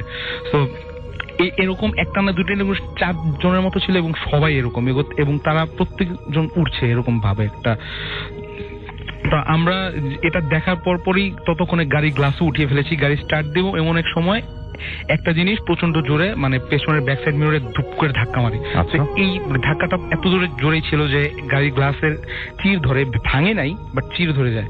সো এই প্রথম ধাক্কার পরে আমাদের গাড়ির মানে লাকিলি একটু স্পিড বেড়েই যায়, যে ফার্স্ট ধাক্কায় চলে আসে। তো এরপরে যখন আমরা গাড়ি নিয়ে যাত্রা শুরু করি তখন আমরা স্বভাবতই সবাই পেছনে তাকাই, পেছনে তাকিয়ে দেখি যে ওইগুলা যে উড়ে উড়ে আমাদের গাড়ির পেছনে আসছে। এমন ঘটনা রাসেল ভাই এর আগে ঢাকা চিটাগং রোডে বহুত শুনেছি যে কোনো কিছু উড়ে উড়ে আপনাকে ফলো করে গাড়ি বা বাসের পেছনে। সো এইটা এরপরে আমাদের আর ধরতে পারিনি, 2-3 মিনিট পরে তাকিয়ে দেখি যে পিছনে নেই। কিন্তু যখন আমরা আবার সোজা ব্যাক করছিলাম ওই মুরব্বী এবং তার ছোট মেয়ে যারা দাঁড়িয়ে ছিল তারা মানে আমাদের গাড়ির দিকে আমাদের দিকে তাকিয়ে মানে মানুষ বিদ্রুপাত্মক ভাবে হাসি দিলে যেমন একটা হাসি বের হয়, তো বিদ্রুপাত্মক একটা হাসি দিচ্ছিল, যেমন আমরা কোনো ভুল করে ফেলেছি এবং এর জন্য শাস্তি পেয়েই গেছি এখন। তো এটা করতে করতে আমরা ওই মুরব্বীকে দেখতে দেখতে রাস্তায় বেরোই এবং সামহাও আমরা একটা রাইট রুট ম্যানেজ করে ওদিনের মতো এই জায়গা থেকে বের হয়ে আসতে পারি। আসলে এটাই ছিল আমার ঘটনা। Thank you so much. আমরা চলে যাবো আমাদের লাস্ট অতিথির কাছে এবং তার কাছ থেকে আমরা ঘটনা শুনবো। আপনার নামটা প্লিজ একটু বলবেন এবং তারপর আপনার ঘটনায় যাবো আমরা। হ্যালো লিসেনার্স, আমি মোহাম্মদ ফজলে রাব্বি শিমুল। আমি খিলক্ষেত থেকে এসেছি, বর্তমানে ঢাকা ইআইবিতে পড়াশোনা করতেছি বিবিএতে। ওকে। তো ভাই ঘটনাটা ঘটে আজ থেকে প্রায় কয়েক বছর আগে। তখন আমার এইচএসসি পরীক্ষা সামনে ছিল। তো এর আগে আমি এটা একটা ম্যাচ সংক্রান্ত ঘটনা। তো আমার কিছু ফ্রেন্ড সাইকেলের সাথে আমি গন্ডগোল করে নতুন একটা ম্যাচে উঠি। ম্যাচে উঠি। তো ওখানে ওঠার পর 15 দিন খুব ভালোভাবে ছিলাম। তো 15 দিন পর তো আমি বলে রাখা ভালো, আমি প্রচুর পরিমাণে স্মোক করতাম। তো প্রতিদিনের মতো আমি সেদিন এক প্যাকেট সিগারেট নিয়ে রুমে যাই। তো যাওয়ার পরে তো হঠাৎ পড়াশোনা করতেছি রাতের বেলা। তো হঠাৎ করে রুমের মধ্যে একটা বিশ্রী বাজে গন্ধ, ব্যাপক টাইপের। তো আমি মানে গন্ধটা এমন অবস্থা বলে বুঝতে পারবো না, মনে হচ্ছে বমি চলে আসবে। তো উঠতে গেলে তো উঠতে পারতেছি না, গোটা হাত পা অবশ হয়ে আসতেছে, মনে হচ্ছে কি আমাকে চাপায় রাখছে, শরীরটা প্রচন্ড গরম। তো হাতের কাছে লাইটার থাকার কারণে আমি লাইটারটা জ্বালাম। তখন মনে হলো যে খুব ফ্রিলি অনুভব করতেছি, সঙ্গে সঙ্গে একটা সিগারেট জ্বালাম। এরপর আমি পুরোটা ফ্রি হয়ে যাই। তারপর আমি জানালাটা লেগে দিই। জানালা লেগে দেওয়ার পর 5 সেকেন্ডের মধ্যে একটা ধপ করে একটা শব্দ হলো। আমি মানে পুরা ভয়ে আমি মানে পিছনের দিকে চলে আসি। আমি পুরো আতঙ্কের মধ্যে পড়ে যাই, মাথা কাজ করতেছিল না আসলে আমি কি করব। তো এরপর আমি কয়েল ছিল রুমের মধ্যে, কয়েল জ্বালিয়ে আমার যে মানে মেন গেট যেটা আছে মানে দরজা যেটা বের হবো তো ওই দিকে ছুড়ে দিই। তারপর আমি শব্দ করলাম কে, কোনো শব্দ নাই ওপাশ থেকে। আবার শব্দ হলো, মনে হচ্ছে কেউ প্রচন্ড জোরে বাড়ি দিল। তো আমি আবার বললাম যে কে, আরো কোনো শব্দ নাই। এরপর ওই দিন আবার আমার ম্যাচে কেউ ছিল না। ম্যাচটা হচ্ছে আপনার মনে করেন যে আমি একটা মিস্টেক করে গেছি। আমি যে ম্যাচে ছিলাম ওই ম্যাচে মানে যে ম্যাচের যে মালিকটা হচ্ছে একটা বয়স্ক মহিলা। তো মহিলার একটা বাচ্চা বা কোনো ছেলে মেয়ে ছিল না, শুধু একটা নাতি ছিল আর একটা কাজের মহিলা ছিল। তো আর কেউ ছিল না ওই বৃদ্ধ মহিলাটার। তো ওই দিন ম্যাচের হচ্ছে আপনার 3টা রুম, আর তো আমি সিঙ্গেল রুমে থাকতাম। তো ওই দিন আবার ম্যাচে কেউ ছিল না, আমি একা। তো হঠাৎ করে মনে হলো যে ম্যাচে কেউ নাই।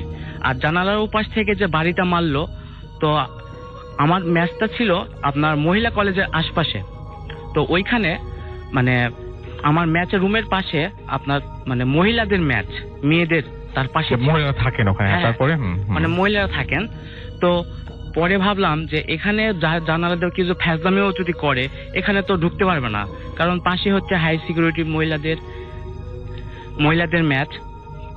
তো আমি এরপর রুমের বাইরে কেউ হাঁটাহাঁটি শব্দ পাইলাম। তো আমি আর বুঝতে বাকি থাকলো না। তো আমি অনেক ভয় পেয়ে গেলাম। তো দোয়া দরুদ পড়তে থাকলাম যা আসে।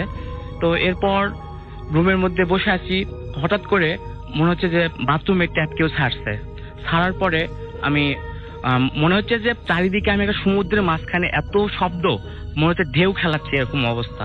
বাইরে প্রচন্ড ঝড় বৃষ্টি, মনে হচ্ছে যে মানে বেড টেড নড়তেছে। আমি মানে কি বলবো, চোখ দিয়ে আমার টপ টপ করে পানি পড়তেছে। মোবাইলের দিকে তাকিয়ে দেখি যে মোবাইলে কোনো নেটওয়ার্ক নাই। তারপর কি হলো? খুব অসহায় হয়ে পড়লাম ওই সময়টা। তো এখন আমি কি করব? তো একটার পর আমি সিগারেট জ্বালিয়ে যাচ্ছি। তো এক পর্যায়ে আপনার মানে অনেকক্ষণ পরে এরকম শব্দ হওয়ার পরে একটা চিকন একটা ভয়েস আসলো আমার কাছে, তো আজকের মতো বেঁচে গেলি। এরপরে আজান দিল, স্বস্তি ফিরে পেলাম। তখন মনে হলো যে ভাই নতুন একটা জীবন ফিরে পেলাম। থ্যাংক ইউ সো মাচ আপনার ঘটনার জন্য। আপনাকে অনেক অনেক অনেক অনেক ধন্যবাদ। প্রিয় লিসেনার, আশা করি প্রত্যেকটা ঘটনা আপনাদের মাঝে ভালো লেগেছে, কেননা প্রত্যেকটা ঘটনাই কিন্তু বাছাই করা ভয়ানক ঘটনা ছিল। আপনারা যারা প্রতিনিয়ত এই ধরনের বাছাই করা ভয়ানক ঘটনা শুনতে চান অবশ্যই চ্যানেলটি সাবস্ক্রাইব করে নেবেন। তবে আপনারা কে কোথায় থেকে এই ঘটনাগুলো শুনতেছেন অবশ্যই কমেন্ট সেকশনে জানিয়ে দেবেন। আপনারা কি ধরনের ঘটনা শুনতে চান সেটা কমেন্ট বক্সে জানিয়ে দেবেন। আমি পরবর্তী এপিসোডে সেই ঘটনাগুলো দেওয়ার চেষ্টা করব। আপনারা যাতে খুব সহজে এই ধরনের ঘটনা শুনতে পারেন, এই কারণেই ভূত এফএম থেকে সব ঘটনা আমি বাছাই করে যে ঘটনাগুলো ভয়ানক সেই ঘটনাগুলো প্রতিনিয়ত রাত 10টা বাজে এই চ্যানেলের মধ্যে পাবলিশ করে থাকি। তাই অবশ্যই আবারও বলতেছি, যারা এখনো এই চ্যানেলটি সাবস্ক্রাইব করেনি তারা অবশ্যই চ্যানেলটি সাবস্ক্রাইব করে নেবেন। তো আজকের জন্য এখানে বিদায় নেব। সকলেই ভালো থাকবেন, সুস্থ থাকবেন। আল্লাহ হাফেজ।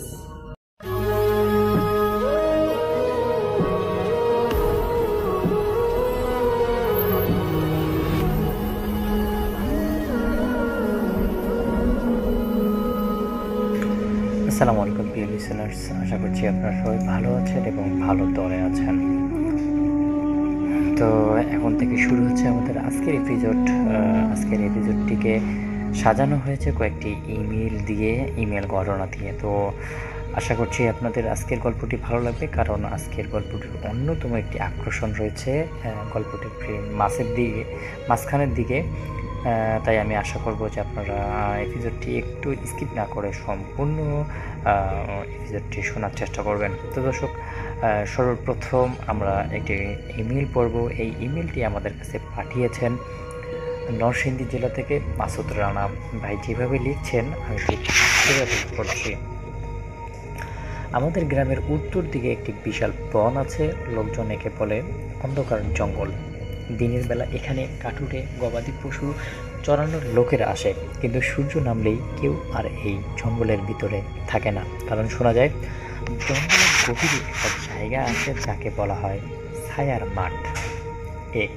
যে একবার সেখানে ঢোকে আর সে জীবিত বের হতে পারে না, বা তার আর কোনো খোঁজ খবর পাওয়া যায় না। তো এই কারণেই আসলে যতই রাত কাজ করুক না কেন, তারা সন্ধ্যার আগে কোথায় আসরের আজানের পরপরই কিন্তু সেখান থেকে সবাই বেরিয়ে আসে। গ্রামের বৃদ্ধরা বলতো যে বহু বছর আগে ওই বনে ডাকাতদের একটা আস্তানা ছিল। একদিন পুলিশ অভিযানে ডাকাতদের সবাইকে ধরে ফেলে জঙ্গলের ভিতরেই ফাঁসি দেওয়া হয়। তারপর থেকেই রাত হলো সেই ডাকাতদের আত্মা বন জুড়ে ঘুরে বেড়ায় এবং মানুষদের সঙ্গে বিভিন্ন রকমের শয়তানি ফাজলামি করে। বলা হয় ছায়ার মাঠের মাঝখানে শোনা যায় শিকল টানা হওয়া, হাহাকার আর মন্ত্র পড়ার শব্দ শোনা যায়। তো মানুষ সবাই কিন্তু এই বিষয়গুলো নিয়ে অনেক বেশি সচেতন এবং তারা কোনোভাবেই কোনো রকম ভুল করেনি। একদিন দুই বন্ধু রুবেল এবং মিজান এই গল্পটি শোনে এবং তারা আসলে বুঝতে পারে যে এই গল্পটির মধ্যে কোথাও না কোথাও একটা মিসিং আছে। কারণ অনেক দিনের জঙ্গল এখন পর্যন্ত এরকম থাকবে না থাকবে, তারা আসলে এই বিষয়গুলো নিয়ে খুব বেশি ভাবাভাবি করার পর সিদ্ধান্ত নেয় যে তারা একদিন সেই জঙ্গলে যাবে এবং আসল কাহিনীটা কি সেটা একটু উৎকর্ষণ করার চেষ্টা করবে। তো এই জন্য তারা তাদের সঙ্গে ক্যামেরা, ড্রোন ক্যামেরা এবং লাইটিং ব্যবস্থা করে রাখলো, যেন তারা খুব সহজেই এখানে কি হচ্ছে সেই বিষয়টি মানুষকে জানাতে পারে এবং তারা এর থেকে একটা পরিত্রাণ পেতে পারে। তো তারা ঠিক সন্ধ্যার পরপরই সেই বনের মধ্যে ঢুকলো এবং ছায়া যে জায়গাটা আছে সেই জায়গাটার মধ্যে তাদের সেট আপ রেডি করলো। ক্যামেরা, ড্রোন এবং ইত্যাদি যা ছিল সব কিছু এখানে তারা রেডি করলো। কিন্তু তার প্রথম দিন আসলে কোনো কিছুই দেখতে পেল না। তারা হতাশ হয়ে বাসায় ফিরল এবং তাদের মধ্যে একজন রুবেল বলল যে আসলে আমরা হয়তো সন্ধ্যা রাতে গিয়েছি, এবার এই জন্যই পাইনি, তো আমরা একটু মধ্যরাতে যাওয়ার চেষ্টা করি। তো যেই কথা সেই কাজ, তারা এবার চলে গেল রাত 3টার দিকে এবং 3টার দিকে গিয়ে সেখানে তারা দেখতে পেল যে সাদা একটা ছায়া তাদের সামনে লড়ছে বা তাদেরকে ডাকছে, এরকম একটা অবস্থা। তো আসলে এটা থেকে তারা মোটেও ভয় পায়নি, কারণ তারা এই বিষয়গুলো নিয়ে প্রিপারেশন নিয়ে এসেছে। এবং পরবর্তী সময় রুবেল আসলে বলে যে এখানে আসলে কি চাচ্ছে, কোনো কিছু কি হবে নাকি, এই বিষয়গুলো তাই বুঝতে পারতেছে। এবং তারা আসলে হাঁটতে হাঁটতে অন্য জায়গায় যাওয়ার চেষ্টা করলো, কিন্তু কোনোভাবেই তাদের মানে হাঁটা চলছে না বা তাদের পা সামনের দিকে যাচ্ছে না। তারা হাঁটতেছে কিন্তু ঘুরে ফিরে সেই এক জায়গায় তারা চলে আসতেছে। তো এরকম একটা অবস্থা দেখে তারা দুজনে একটু হাঁপিয়ে গেল এবং পরবর্তী সময় তারা আসলে ভাবলো যে এগুলো কিছু না, এটা ভেবেই তারা কিন্তু ঘুমিয়ে পড়লো। তারপরে যখন আবার রাত গভীর হলো তখন আবার সেই ছায়া তাদের ঘুম ভাঙিয়ে দিয়ে তাদের সঙ্গে মানে কাছাকাছি হওয়ার চেষ্টা করলো বা তাদের কাছাকাছি যখন যাবে ঠিক তখনই তারা বুঝতে পারতেছিল না যে আসলে কী করবে। এমন একটা সিচুয়েশন তারা প্রথমবারের মতো ফেস করতেছে, যদিও তারা এই বিষয়গুলো নিয়ে অনেক দিন থেকে গবেষণা করছে। কিন্তু দর্শক আসলে তারপর ভাই লিখছেন যে আসলে কি তারা গিয়ে আসছে যে মানে তাদের হঠাৎ করে তারা দেখলো যে তাদের হাতের শীতল, প্রতিটি পা ফেলতে ফেলতে ঝনঝন শব্দ হচ্ছে, যেন কোনো ফাঁসির মঞ্চ থেকে নেমে আসছে তারা। একসাথে তাদের কণ্ঠ ভেসে এলো, তোমাদের মৃত্যু অন্যায় ছিল, তোমরাও এখানে মরবে। রুবেল আতঙ্কে টস ফেললো, টসের আলো গড়িয়ে গাছের নিচে পড়তেই দেখা গেল একটি খুলি পড়ে আছে, আর খুলিটার হঠাৎ ধার দাঁত বের করে হাসছে। দুজন দৌড়াতে শুরু করলো, কিন্তু আশ্চর্যজনকভাবে তারা বারবার একই জায়গায় ফিরছে। রুবেল হাঁপাতে বলল, আমরা আটকে গেছি, এই জায়গায় আমাদের আর ছাড়বে না। মানুষ যেটা বলতেছিল সেটা সত্যি হয়ে গেল। তখন তারা দুজন আসলে অনেকটা চিন্তায় পড়ে গেল যে এখন তারা কি করবে বা কোন দিকে যাবে। কিন্তু মানে তাদের হাতে যেই লাইট ছিল বা আগুন ছিল সেগুলো দিয়ে তারা আসলে নিজেদের ভয় সঞ্চয় করার চেষ্টা করতেছিল। কিন্তু হঠাৎ করেই তাদের যখন মানে সময় ফুরিয়ে এলো তখন তারা আসলে কোনোভাবেই কোনো কথা বলতে পারতেছিল না। কিন্তু যখন এই ছায়া তাদের দিকে খুব তেড়ে আসতেছিল ঠিক তখনই মসজিদ থেকে আজানের শব্দ আসে এবং এই সব কিছু নিমিষের মধ্যেই শেষ হয়ে যায়। তো এই ঘটনাটা আসলে ভাই লিখেছেন, আমার কাছে পার্সোনালি অনেক ভালো লেগেছে। তো আপনাদের কাছে আসলে কেমন লাগলো অবশ্যই কিন্তু আপনাদের মতামতগুলো জানাবেন। আপনাদের মতামতগুলো কিন্তু আমাদের কাছে অনেক গুরুত্বপূর্ণ। আর একটি আহ্বান থাকবে, আপনারা যারা আপনাদের গল্পগুলো, প্রতিবেদনগুলো মজার বা বাস্তবিক যে গল্পগুলো আপনারা আমাদের কাছে পাঠাতে চান তারা কিন্তু অবশ্যই আমাদের তো ফেসবুকে অথবা আমাদের জিমেলে মেসেজ করে আপনাদের ঘটনাটি পাঠিয়ে দিতে পারেন। আমরা গল্পটি পড়ি এবং সমাধান সব কিছু দেখি যদি সব কিছু ঠিকঠাক থাকে তাহলে সব হয়ে যাবে। তো দর্শক আজকের গল্পটি এ পর্যন্তই, আবার কথা হবে, গল্প হবে নতুন এপিসোডে। আল্লাহ হাফেজ।